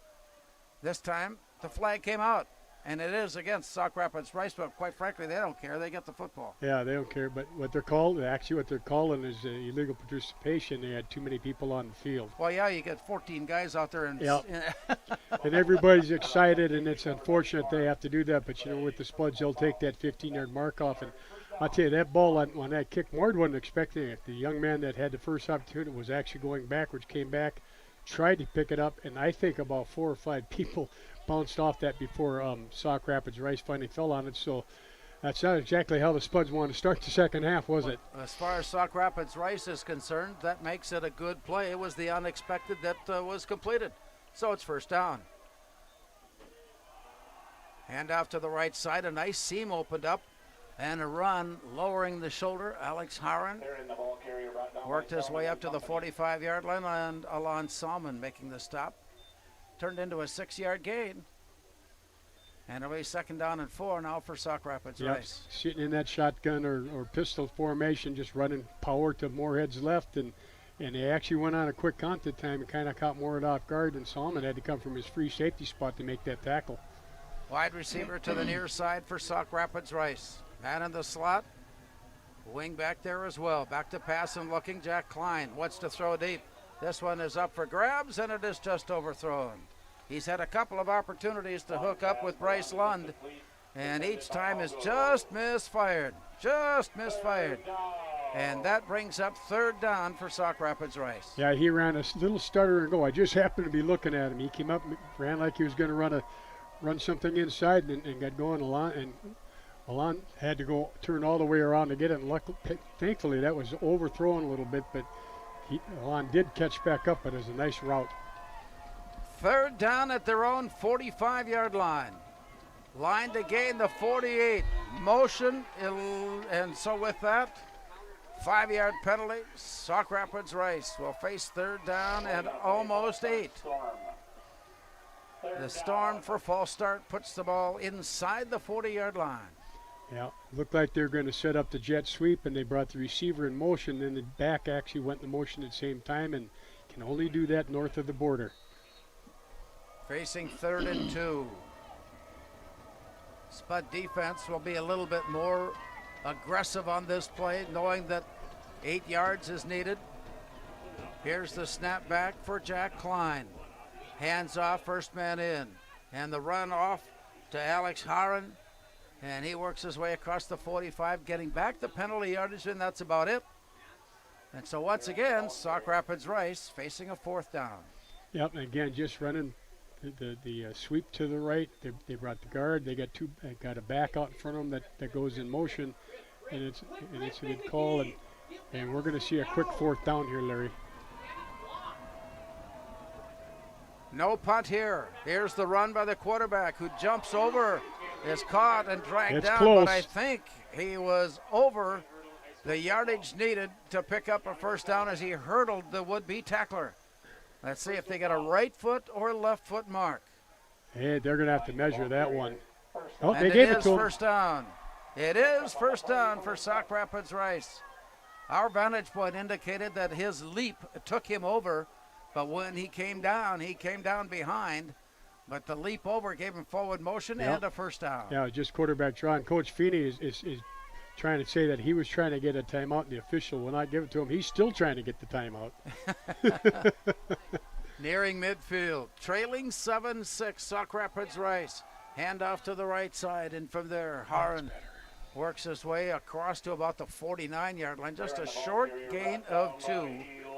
And that's second down and 8, and Davis comes up with the play, and he's had a good first half plus. Elenius Davis standing tall at his defensive end position. Yeah, and that time he read that when the guard pulled, he went with them.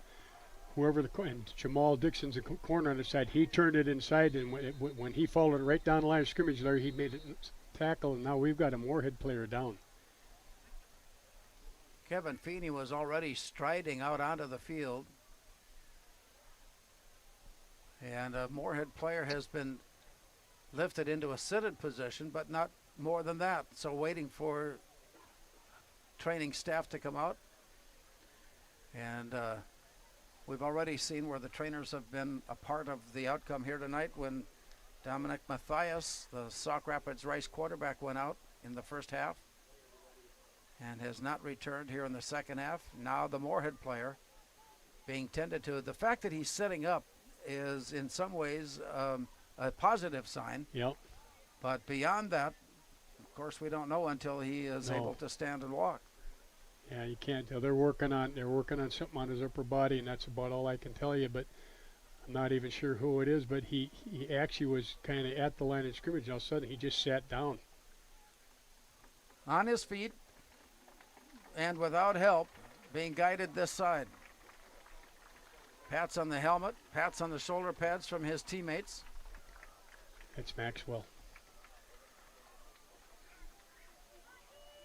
Maxwell Delbrun has shaken it off and is at the sideline now and will get further attention. And from now it is second down. From there it is second down and 8. Sauk Rapids Rice, reverse and pass. Option there to the quarterback. He caught the ball but got hit instead. There was a stone rattling stop. For 9 yards. And the ball complete for 9 will move the chains. He got all of the 9 yards he needed and not much more. And basically is a flea flicker. Ran the toss back to left. He came back out of the outfield. Cameron Evans read that the whole way. Right when he caught it, he was right there, but not before he got the first down. But that was a heck of a hit. That puts the ball at the Moorhead 41-yard line. Spread formation. To throw. Jake Klein in the pocket looking. Catch made, stop made. Right at the 35-yard line. That turned into a 6-yard gain. Lund on the reception. Cameron Evans coming up with another big hard hit stop. And Sauk Rapids Rice now faces second down and 4. And that was a good read, too, because that receiver broke right off and came back the ball. And when he saw that he was under some duress, it was a good throw. Wide receivers now to the near left side. Back to pass and looking. Underneath the coverage, it is overthrown. He had his... Bryce Lund has become his favorite look for Jack Klein as he came on in relief here tonight, but his first look has been to Bryce Lund. And that one incomplete brings up third down. Yep, tried to run a little in route where he came up about 7-8 yards and ran in. And again, Cameron Evans playing that Tampa 2 back, and he came back and he was right there to make the tackle if he had Early on, third quarter. Sauk Rapids Rice driving upfield, facing 3rd and 4. Play clock is running down from 8. A quick look to the sideline. Philip Hockey making the call. And they're going to take a timeout with the play clock down at 1. Stop has made, and we will return. 9:04 to go in the third quarter from Jim Goda Stadium in Moorhead. It is the Spuds 7 and Sauk Rapids Rice 6.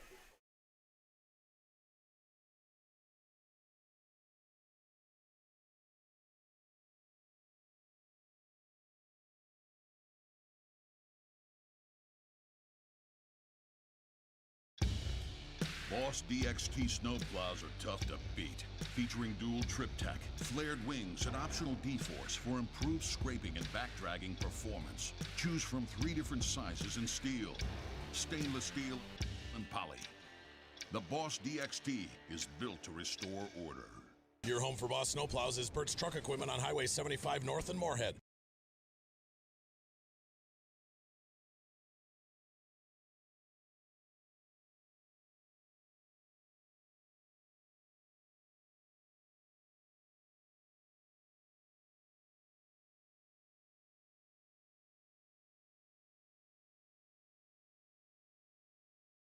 Toss play.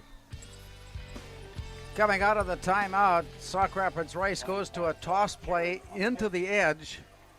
And they've got enough speed and enough agility up front that the plays to the edge seem to be very successful. Yeah, and what they're doing is they slow play it. It's not a toss right away. He was actually in motion.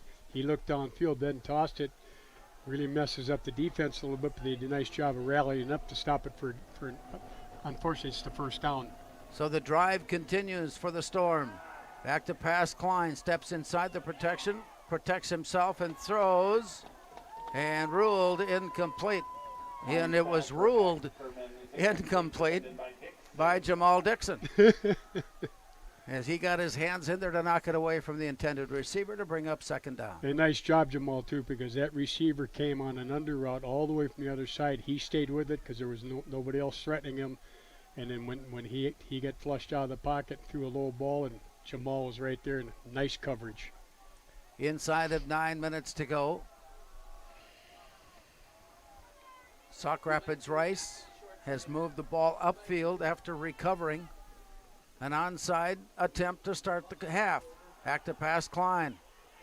Tucks inside and then was stopped. Spuds are waiting for the play, and a nice little victory dance at the front by Elenius Davis. We're going to get a little bit of a celebration and going that here. Celebration by Davis will cost Moorhead 5 yards. And it might be more than that. And it could be, well, we're waiting to see how the discussion goes now. As right now, it was a second down play. Yeah. Loss on the and down. Elenius Davis made the stop right at the line of scrimmage, perhaps even a loss a couple of yards. And here's the indication. Personal foul. Personal foul is against Moorhead. And the penalty yardage itself will give Moorhead, or will give Sauk Rapids Rice a first down. Yeah, that'll give him half the distance. And there's another flag coming down from the near side. And I think it's on the bench. Yeah, they're going to. A warning, perhaps? Yeah, they need to get they need to get him back. Hopefully it's just a warning, but they need to get the people back. What happens is the official ran into somebody on the sideline when he's trying to get down, so they just need to get him back. Next one will be a penalty. From inside the 15-yard line, Sauk Rapids Rice, and another penalty flag comes down for false start. And so with the ball spotted, where was it, at the 13-yard line? They'll move it back to the 18-yard line and still be first down. And again, they were going in motion, getting ready to run that jet sweep when they toss it forward to him. That time the slot went in motion, and so did the running back. So I can't do that. They'll take that penalty back though. Teams exchanging penalty flags. When it's all said and done, it's Sauk Rapids Rice first and 15. Inside the 20-yard line at the 18. Snap is back. Klein on the ball fake. Good strong running. That offensive line of Snowplow moving the line up front. And I think Haran on the carry managed some positive yardage to the 14-yard line. And that brings up second down and 11. Yeah, just running that draw play again, and they get good movement, and Elenius Davis finally got off his block and made the tackle, Larry. Jack Klein takes the snap and hands off. Near side, the wall has been built. Alex Howard follows the line and inside the 6-yard line. Now the line to gain for the first down is inside the 3. And so with that, it's third down. Third down for Sauk Rapids Rice, and a strong 3 yards needed. Right now the ball is located at the 6. Again, just running that sweep actually turned into a power. The back did a nice job of reading upside down. They filtered it in for good yards, and we know that they're in 4-down territory, so they only need to get half of this. Philip Klophockey along the sideline, pacing up and down, watching the play clock down at 3, and they're going to take a timeout here. Yep. And we'll stop the clock with that. It has 6 minutes, 47 seconds showing. We're in the third quarter. Here from Jim Goda Stadium, it's the Spud 7, Sauk Rapids Rice 6.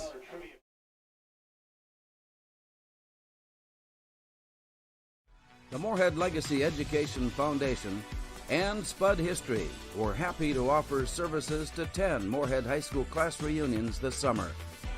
The class reunions took tours of the high school, visited the Spud History Wall at Horizon Middle School, were entertained by Moorhead High School music students, and were visited by Spuddy. Start planning your class reunion today. Here's the email address, spudhistory@moorheadschools.org, for more information.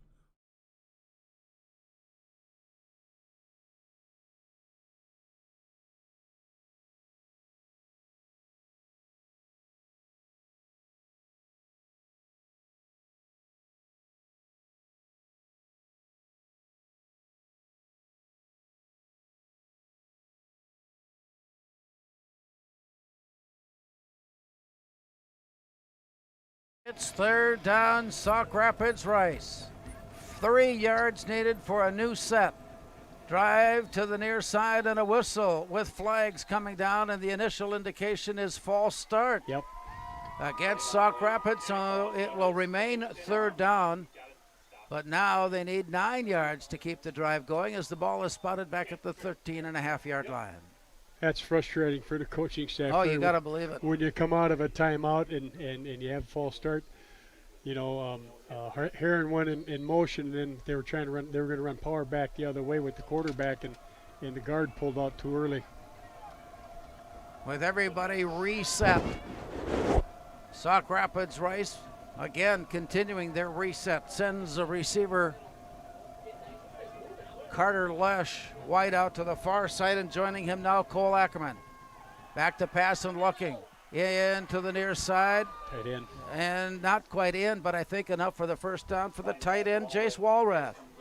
And once again, he comes up with the clutch play, the key play for Sauk Rapids Rice. Jace Walrath has put the chains ahead, and it's 1st and goal. Yep, just a little tight end delay underneath, and they with that motion, moved that safety over, and there's a nice big void there. So everybody's in tight on this, with the exception of 3 receivers in a cluster far side, and it's quarterback Jack Klein who follows his blockers, and it's picked off. The Spuds have gotten the steal. A ball steal on its way up at the midfield stripe. Still on his feet and running inside the 20 to the 10, and touchdown. I think it's Angadi. Yep. And Julio Angadi steals the ball from quarterback Jack Klein as he tried second effort to get in. A 99-yard fumble recovery for touchdown, Julio Angadi. You know how on Sundays when the back reaches out to get the ball over the line of scrimmage, over the touchdown line? That's what he did. Angadi took it away from him, and nobody knew that he had it except for the other Spuds, and he showed good speed going down. What a change of events. Holy Toledo. So the Spuds now with a point after.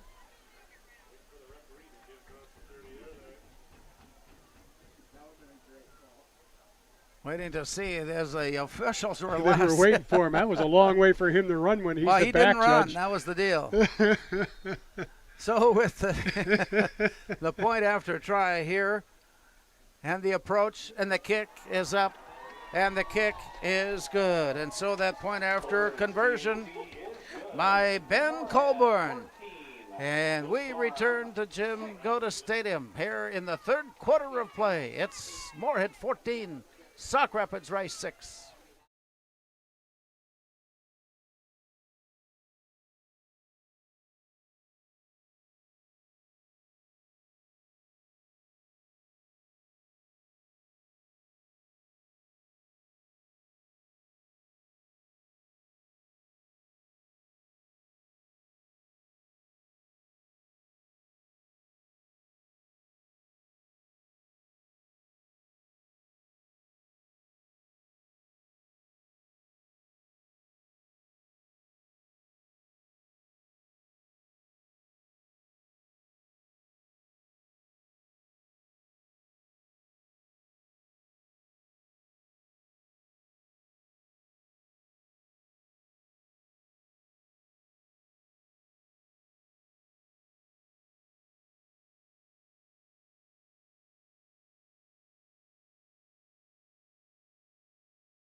Sauk Rapids Rice with a 5-minute and 45-second drive that ended up with Moorhead scoring.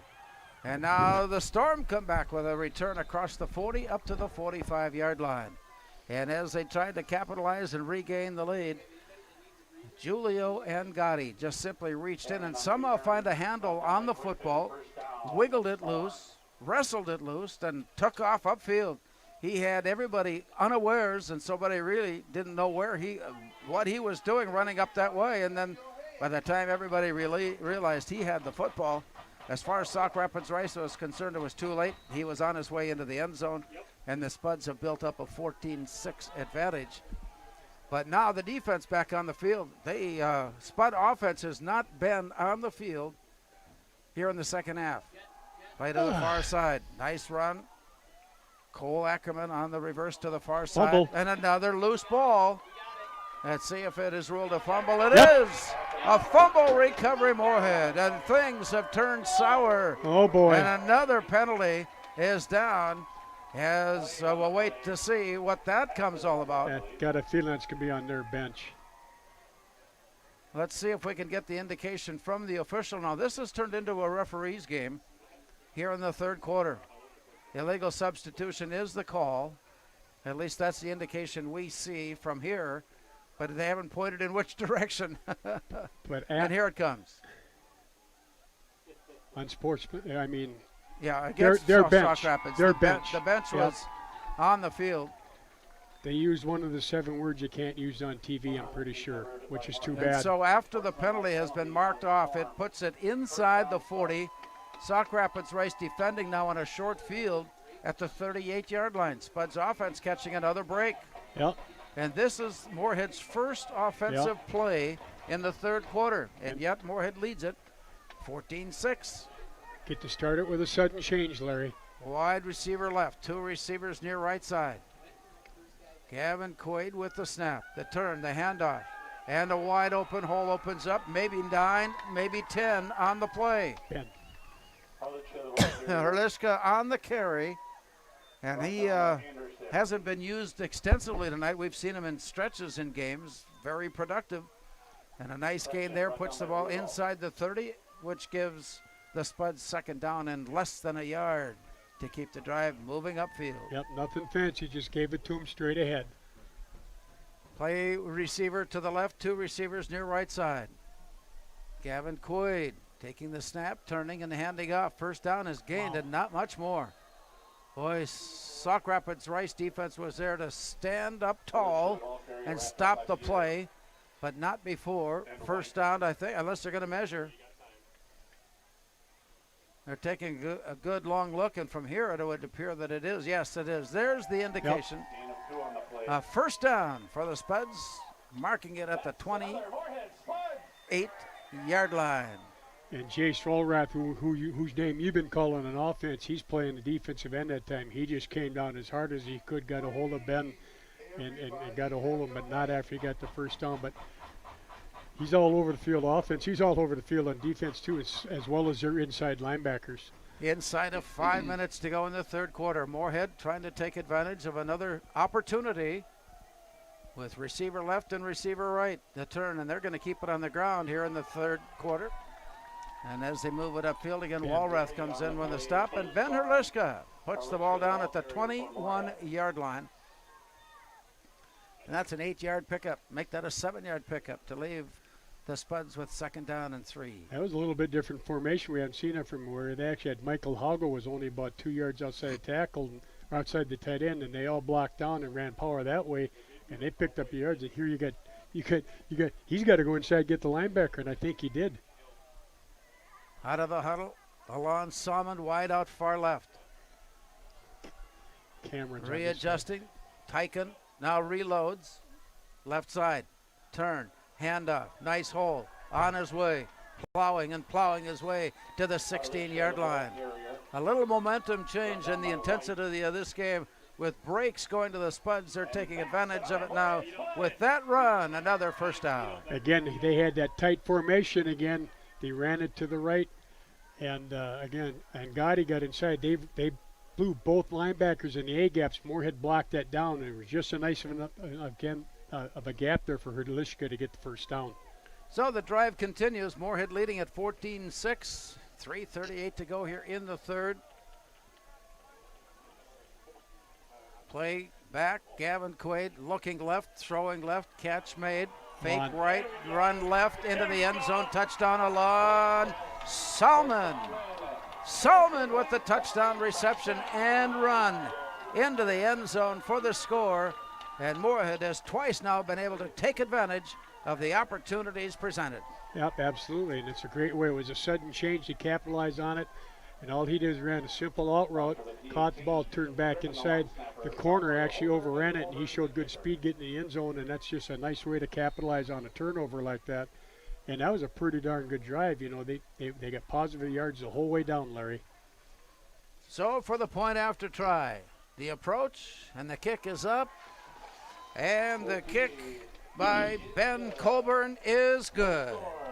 We return to Jim Goda Stadium in Moorhead with 3:25 remaining in the third. It's Moorhead 21, Sauk Rapids Rice 6.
Moorhead's kickoff picked up at the 8-yard line. Nothing open at the sideline, coming back up the field. Moorhead special teams there to make the stop. And on the play, now we're trying to identify who did come up. There were about three different spuds that were all there. I can see who it is. I just can't read his darn number. He's right in front of me. Again, one of those squib-type kicks. Receiver tried to, when he came back inside. And it was Mackay Elmore that made the big tackle. So, the adversity of this contest has turned against Sauk Rapids Rice here in the third quarter. And they try it again. Now trailing by 15, and the Spuds defense has come alive. Oh my. Julio. What a play by Julio Angari to come up and make the stop. A shoulder stop right at the 23-yard line. I tell you what, that was a fit for him and blew him backwards, and they've been running that sweep all night long, and that time he got underneath the guard's block, and he just fit up and put him backwards for no gain. That was a nice tackle. That's not a bad way to cap off a 98-yard touchdown run. Second down and 10. Two receivers near side. A late comer on is checked in as the flanker far right. In the backfield, Jack Klein. Hands off up the middle. Nice hole opens up. Boy, a nice hole opened up and across the 30, maybe the 31-yard line. And Austin Altepeter given credit on that tackle. But a nice gain there, sets up third down and 3. Third down and 3. That time they just ran an inside zone play, and he found the gap and picked up about 7 yards. Out of the shotgun formation with the back alongside him, Jack Klein turns and hands off. And once again, the offensive line does its job, and the Spuds finally catch up to the play and wrestle the play down at about the 40. Sauk Rapids Rice has picked up a first down on that strength of play on the ground. And just a simple inside trap play that time. He gave him an inside handoff. He stayed right with the guard, got up, and then he runs with a lot of power, too. So the drive continues. Vin, nothing, you can't say anything wrong about the number of plays and the number of offensive opportunities that Sauk Rapids Rice has. Here's a flag, a ball thrown to the turf because of the hurry that was put on by Jack Tyken. He was wrestling him to the ground, And to avoid the loss, threw the pass to an open part of the field. No gain on the incomplete pass, and it's third down. And nice job, too, because they run that boot back the way Jack's the defensive end. The offensive tackle tried to hook him. He got off him, and then when he had to keep running like that, Tyken, as big as he is, runs really well. Make it second down and 10. Lund goes in motion. Whistles stop play.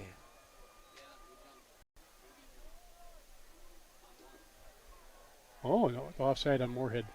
Moorhead lined up in the encroachment zone, and so that's a 5-yard penalty for offside. And it moves up 5 yards, so it'll be 2nd and 5. They need to reach the midfield stripe for a new set of downs. 1:36 to go here in the third. Sauk Rapids Rice trailing 21-6. Rolling, handing back up the middle, second man in, play stopped. Aaron again. So with that, it'll bring up third down. Wrapped up by Erliska comes in on the stop, marking it at the 48-yard line. Yeah, that time they went in motion and kind of faked that sweep, and they gave it to him on an inside zone play. And again, with such a low pad level, he's hard to bring down, and he got nice positive yards that time. Third down and 2 for Sauk Rapids Rice. Wide receivers near left side, and Klein hands off. First man up the middle 26. is caught and stopped and driven back. Nice run into the hole by Broden Flackney. But Austin Altepeter puts the finishing touches on the play, forcing a fourth down. And also Ben Hrdlicka did a great job there too, and got off and made him turn it inside so that play could be made.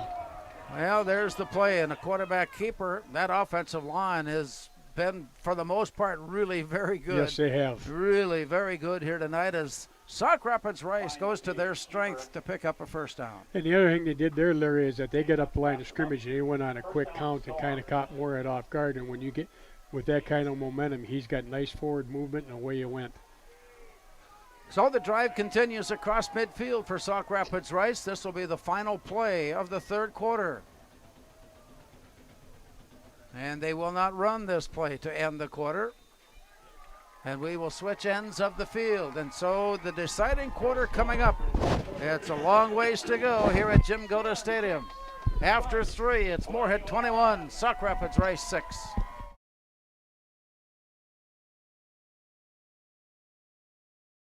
Pam is a small business owner. She is swamped. Pam knows she needs to advertise, but is overwhelmed by all the options. What if there was a way for Pam to have access to a team of media experts? What if this was at no extra cost and didn't require a contract? Meet Avenue Right. Save time, money, and get peace of mind that your advertising dollars are well spent.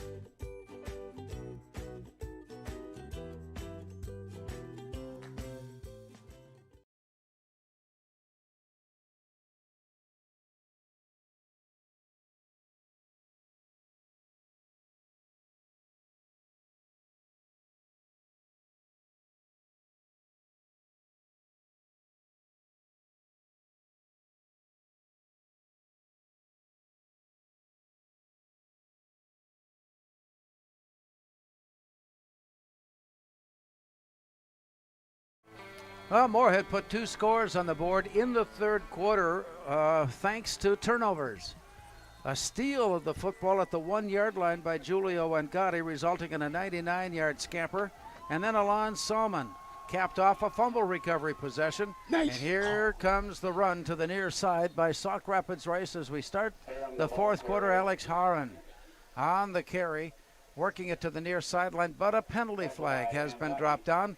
And those yellow hankies are getting a workout here in the second half. Yeah, that's more of hankies than I think we've seen all year. But again, Moorhead had a nice job of stretching that sweep out, and he would have gotten about 3-4 yards, but Austin Alpeter did a nice job of tripping him up so that when he came upfield he couldn't, but he was also getting held at the same time. And it happened right in front of the official. He had to call that. The penalty moves the ball upfield. Play on the play, holding the Storm. Moorhead's offense now facing a first down at the Storm 43-yard line. Or correction, the Storm at their own 43-yard line, moving left to right. We are early in the fourth quarter. Here's a quick pitch out to the far side. Spud's defense. Oh, he cuts inside a block and runs. Up to the sideline and out. Where do they spot him? It's a big gain, some 20 yards on that play for Sauk Rapids Rice to move the chains. Haran on the carry, and it's first down. Boy, I tell you, they are patient. You would never know they're down by 2 scores, still running the ball. Ben Hurliska's mad at himself because he sniffed that out when they ran that sweep. As he went to make the tackle, he stumbled just a little bit, so he ended up diving for him. And you're not going to arm tackle Lackney. He's between him and Heron. They both run strong. They're hard. They're good hard-nosed runners. Needing a yard to keep it going. Could be considered a free play here for the Storm at the Moorhead 40-yard line. And the handoff right up the middle, stepping away from tacklers inside the 35 and down at the 31-yard line. That's another 10-yard carry for Flackney. And it's first down, Sauk Rapids Rice. Yep, just ran that quick trap where the right guard pulls and boom, it hits him right away, and he just went straight ahead and got as many as he could. Roden Flackney on the carry. Back on the ground, and this time not a lot of room. Somebody got loose. Yep. And he slid off to the side and still. That's one thing about the running game for Sauk Rapids Rice is that they're never done. No, they just keep going. It's kind of like last week. They just keep their legs turning, their legs turning, good hard running. Moorhead had him stopped for basically no gain, and he just slipped out of it. But brings up second down. Line to gain the 22-yard line. Ball resting just outside the 25. Lots of changes going on before they set to run the play. Jack Klein takes the snap, looks, and throws a rifle shot. He was intending for Bryce Lund to get to that one, but his bullet shot was just too hard to handle. And it was thrown long, and it brings up third down. Yeah, kind of a play action with a slant from the left side, and I tell you, Moorhead's corner on that side, I believe that's Jamal on that, Dixon on that side, had good coverage. He'd have had to pinpoint it, and that's what he's trying to do, but he just let him a little too far. Crucial, another in a long line of crucial plays for Sauk Rapids tonight, whether it's been third down conversions or fourth down conversions. Their plate has been full. Yep. Needing 3. Forward handoff. Haran spins, twists, turns his way to the 20-yard line. Should be enough. And there it is. The chains move on as Sauk Rapids Rice keeps this drive going. Into the red, just outside the red zone at the 21-yard line. Yep, faked a sweep and gave it basically a draw with a zone block in front of it. Moorhead did a nice job. Their front four had that pretty well sniffed out, but he did a nice pirouette to get out there to get the first down. Off the far left hash mark and moving in. Snap is back. Haran on the carry. He had him fooled for a bit, and then the Spuds spotted the football, and they spotted the ball carrier, and the play goes down. Yep. Again, Larry just running that sweep to the left. He's real patient with it. Looks for a seam, but that time he met up with Ben Hurliska, who just stayed with him the whole way, set up. And that's the first time I've seen him where they. Only the second time where we see it where when they tackle him, he went backwards. That's a good, nice tackle by Hurliska. 21-6, Moorhead with the lead. Sauk Rapids Rice on the drive. Second down and 7. Deep in Moorhead territory, approaching the 15-yard line. Hand off on the near right side. The offensive line this time got stood up. No place to go but down.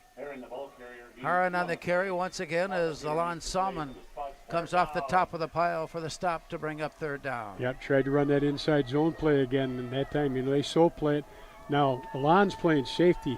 He came up and met him at the line of scrimmage for little or no gain. That's a nice play by a safety. Third down and 5. Obviously, 4 down territory. Shouldn't even have to say that. Here's the snap back, inside handoff, and Harn picks his way. There you go. And the Spuds again find him and bring him down right near the 15. So no gain. Maybe one, not much more, and it's 4th down. They tried to run power back to their left, and A.B. Jacob that time, he's playing the defensive tackle on the left side. He got off the guard's block first to meet him. Nice job, and then that just gave the linebackers that much more time to get him. And there was no forward momentum, but that's a nice play by a defensive lineman, Larry. Spud fans on their feet, talking to their defense. Sauk Rapids Rice, 4th and 5, deep in Spud's territory. Klein takes the snap, stands and throws, and makes the catch and runs up the sideline. He was virtually uncontested. Yep. All alone on the far sideline with the catch and the run. Let's see where they spot him out. Real close. That's very crucial. And real close. Waiting to the marker has been picked up and spotted down. They haven't moved and the that chains is yet. first down, so they haven't moved the chains there. They've moved them now. And before the chains are actually put in place, the call, and again another fumble. Sauk Rapids Rice, as they were leaning to go from the 5-yard line and in, the ball popped loose. Jack Tyken grabbed. Jack Tyken was there, caused the fumble, then recovered Moorhead, and the Spuds dodge another bullet. Yep, and again, they were running that quarterback draw, fake the sweep, takes a step back, then comes forward. By that time, he had come from his defensive end spot, came across, reached out, pulled the ball out. Didn't get to see who recovered it, but Jack Tyken caused it. We know that Moorhead has the football, and they take over deep in their own end at their 5-yard line. Spuds with the lead, 21-6. 7:46 now is showing, not quite halfway through this 4th quarter. Basically out of the end zone. The play comes from Moorhead as they look upfield. Sauk Rapids Rice defense standing in, 4 down linemen and waiting. And before the play is snapped, the whistle stops play.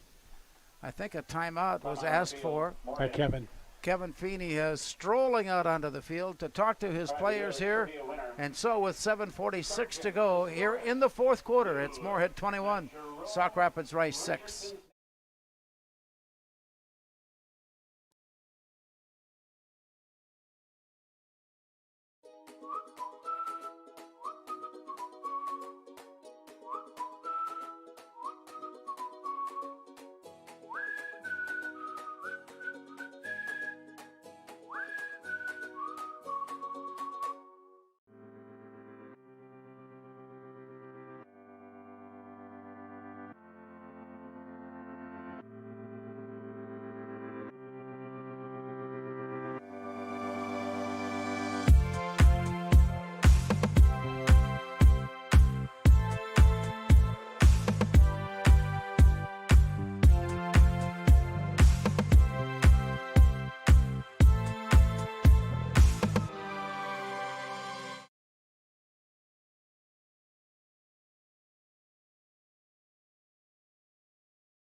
Ben Herliska opens up play as we come out of the timeout and has a nice hole open up at the point of attack by his offensive line. And Herliska, let's see where they spot him down near the 12. Yep. And first down marker is up at the 15. So keeping that in mind, let's do the math, and it's 2nd down and almost 3. There you go. And again, more running that RPO stuff, and they decide to go with the run. When they take Angotti over to the right, he gets up on linebacker, and Ben does the rest. So 2nd down, Moorhead. Reset, wing far side, turn, handoff, off the right side tackle. Wow. This is a game that is certainly not for the timid. No, it's not. It's what some people call smash mouth football. And it really is. And again, they ran it to the right. They got pretty good movement again. Ben saw what's going on, just put his head down. I got the X yards, and I couldn't see who the offensive tackle was, but he pancaked whoever he was doing. That was a nice block. 6:43 yet to play here in the 4th quarter. Moorhead, by one way or another, has had 4 turnovers turn in their favor. here tonight. And fumble recoveries basically have been the reason. Nice hole opens up, and a nice hole opens up, and one step away from going all the way, Ben Herliska. But back at the line of scrimmage, a hold penalty spotted on the field. That's too bad. They ran that same thing where they run that inside wham play to perfection. They split the linebackers. Ben got up there, but unfortunately on the left side you saw somebody tackle somebody, and darn it, they can't do that. That's too bad because that really negates a nice big play. That'd have been a first down, Larry. Half the distance down, puts it at the 7.5-yard line from the spot. And so from there, it remains first down, but now first down and 17. Out of their own end of the field, 6:16. We're approaching the halfway mark of the fourth quarter. As the Spuds come up, wide receiver, far right side. A wholesale change brings the load strong to the near side. And here's Jamal Dixon. Tried to find the corner, but Sauk Rapids Rice had it pretty well figured out where that play was going by the way they lined up to block. They knew that Dixon would factor in. And so with that, it's spotted down at the 10-yard line.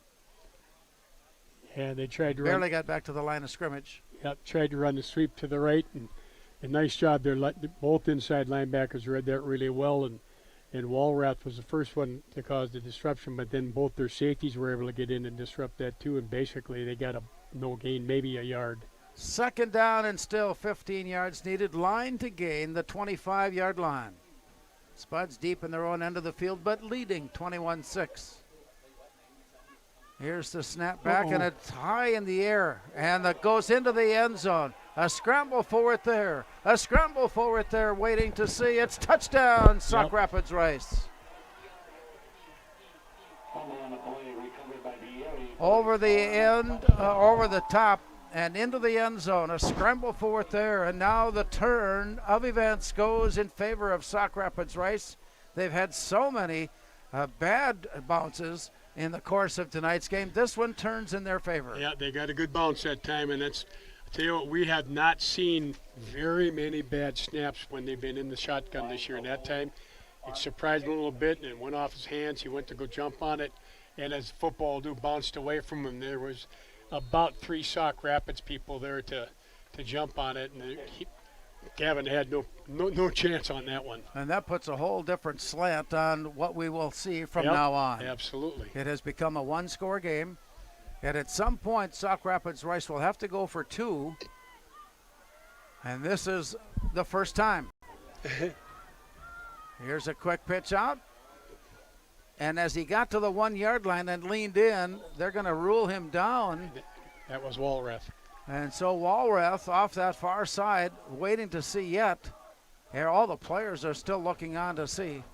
And Moorhead stopped them. Moorhead's defense comes up with a stop, and Walrath just outside the goal line. We return to Jim Goda Stadium with 5:07 remaining in the fourth quarter. Moorhead 21, Sauk Rapids Rice 12.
Nobody is going to be at all surprised if this is not an onside attempt.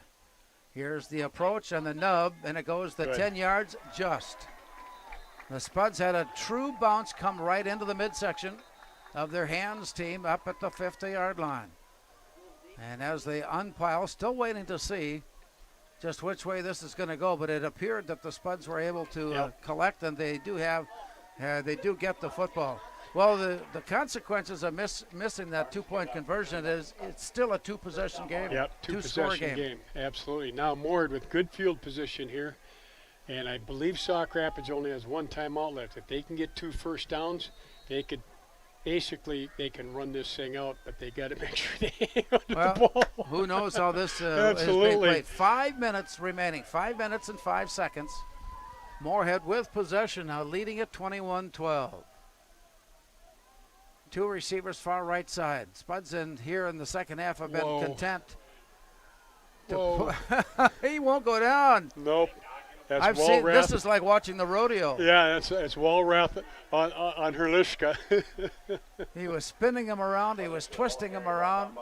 All except lift him up and throw him down.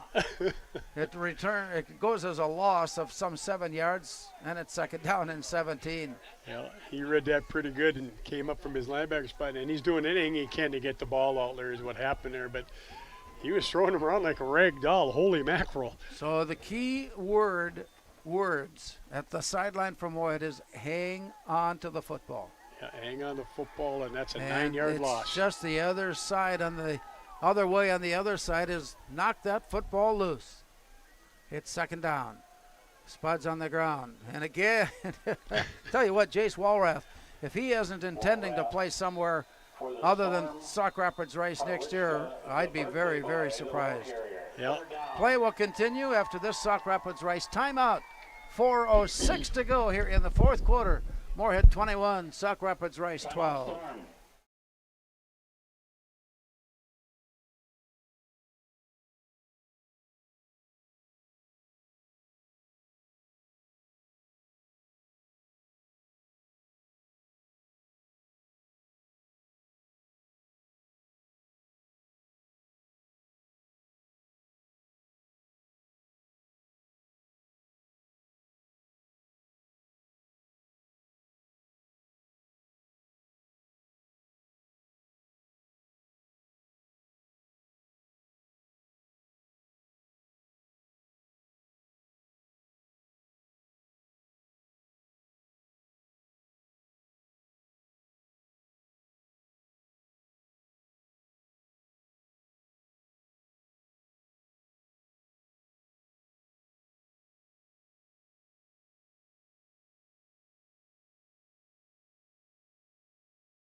So out of the timeout, Sauk Rapids Rice has expired their use of the timeout. Moorhead has the football facing 3rd and 16. Roll to the near side inside the block, but no, and it's Walrath. It's there on the Jace Walrath comes up with another stop as he tracked the play from behind. Stopped it at the 44-yard line, and Moorhead now faces 4th and 4th and 16. Something like that, yes. Now, you're going to have to correct me on this, but I am pretty sure that in the course of tonight that Sauk Rapids Rice did not punt. No, there was one, and Moorhead did have a short punt as they lined up in order and then went into their step back and punt. Step back and punt. But that's been it. Yeah, and again, Walrath, I tell you, he's playing inside linebacker. He wants to win this football game, and he just came off. Moorhead ran the sweep. Jamal was looking to get around the corner, and he would have nothing that. Now Moorhead has taken a timeout. Yeah, Moorhead is using the time to their effective use here, using the time clock to their effective use as they stop play with a 4th and 16 play. More importantly to them, they want to make sure that the time does run off the clock and it's not a factor as far as Sauk Rapids Rice is concerned. Absolutely. And now this time they made the change, and it looks like they are going to put they're going to put their punting team in this time. And I like that. That's pretty good clock management by the Spuds and Coach Feeney and his staff. They're watching it the whole way, take the time out. Now they have time to set up and say, okay, block like you've never blocked before so we can get this punt off. College football tomorrow. Concordia hosting Bethel in a key battle in the Skyline Division of the MIAC. And it's always a battle between the Cobbers and the Royals, and we're expecting nothing less tomorrow as the Cobbers will try to pick up their 2nd win in a row when they take on the Bethel Royals. Can I ask a quick question? Nope. Okay. 4th down and 16. I'm afraid I won't know the answer. So I know. here's the Spuds line up for the punt. And the rush is on, but the kick is away. Good. Austin Altepeter. Good. And it got away. A dribble of the football and then wisely on top of it. That's been an issue all night long for Sauk Rapids Rice, but Elhart Anderson played a one-handed. That means he touched it. That means it was a live ball. It was. He went after again, and it was looking as though he wanted to dribble it like a basketball. Finally remembered, oh yeah, let's jump on top of this. Let's just jump on it because the ball doesn't bounce around. Thomas Xavier, the punter at that time, that was actually a directional punt trying to kick it away from him. And when it goes end over end like that, you never have any idea where that thing is going to go. And he wanted to pick it up, and finally he jumped on it. The long way to go, 2 scores. Moore just got to keep everything in front of him, Larry. 3:09 to go. Timeouts have been used. Here's the snap back. The play to Klein is picked off. Moorhead with the interception. Still on his feet. Austin Altepeter inside the 20 to the 15. It's first down at the Sauk Rapids Rice 14-yard line. Wow. And you know what? He's playing that outside linebacker spot. They're sitting in that 2-deep zone. And he just sat and watched the eyes. And when they ran that slant, he got right underneath it. The quarterback never saw him. And nice job by him getting Moorhead.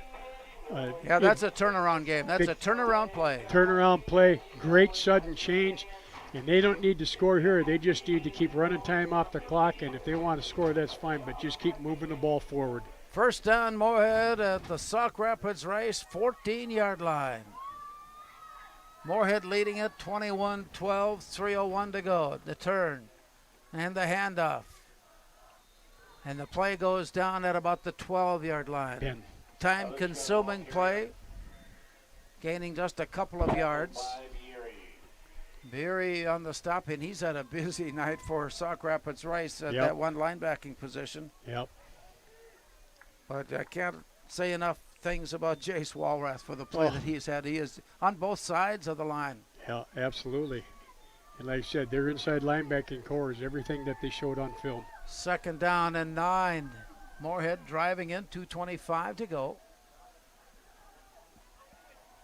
And there's the whistle. That's going to be encroachment on the far side or offside. Yep. As he leaned forward and lost his balance, Jack O'Brien into the encroachment zone will cost 5 yards. And the Spuds now will have it 2nd down and 4 yards still needed. Line to gain is the 4-yard line. You know, we can't hear from up here, and even if I had my headset off, I wouldn't be able to hear it, of course, but he must give a real hard down count when they first get up there, and that should happen with the defense lineman, especially when the quarterback's that deep, but it got him that time. This play underway with less than 2 minutes remaining here in the 4th quarter. Shotgun formation, turn, look, pass near side. Alon Salmon is wrapped up and brought down. Oh my, what a nice defensive play by Sauk Rapids Rice. And I think that was Ethan Anderson. Yep. Yes, Ethan Anderson, who was there for the stop. And Alon is down. And Alon Salmon, who was in on the play, is yet sitting on the turf. And he is the 3rd player that play has stopped for. Yep. Moorhead's Maxwell Delbrun was brought to the sideline, favoring his right arm. We do have a winner on trivia. Congratulations, Nick Welkin. He knew that Andrew Taylor is going to And on that time, Larry, just a simple out. And he put a stiff arm on that corner, and the corner did a nice job of keeping his head up and getting his outside leg, and that's what happened. He kind of twisted him up a little bit. Dominic Mathias also out for Sauk Rapids Rice. He went out in the 2nd quarter and did not return here in the 2nd half. And it's 1st and goal. And so with that last play, it's 1st down at the 2-yard line. 1st and goal, Moorhead. They're going to take a knee, Larry. 1.5 minutes to go. And with that 1st down, that sets the clock up to run down. And that was the effectiveness of that first down play is that it gave you a whole new set of downs that you didn't have to run. And then plus the clock runs as soon as they reset the change. They're out of timeouts. And basically they have to run. They'll let this run all the way down. Then they'll have to run one more play, take a knee, and this was a whale of a game. And it's going to be a nice win for the Spuds. Imagine what this is going to be like if these two teams meet again in the section championship. Oofta, oofta. I'm saying that's true. And I suspect turnovers will not be the factor in that one as they have been here tonight. Yep. But with the snap and the knee by Gavin Quaid.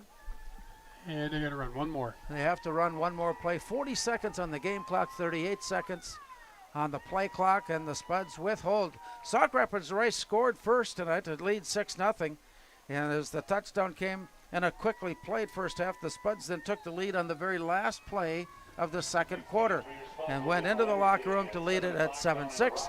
And so play has come to the sideline, and the play will run out. The clock will run out as the Spuds pick up the win and recover from last week's loss against Elk River. Let's take a look at our final score and more when we return from Jim Goda Stadium tonight. Moorhead 21, Sauk Rapids Rice 12.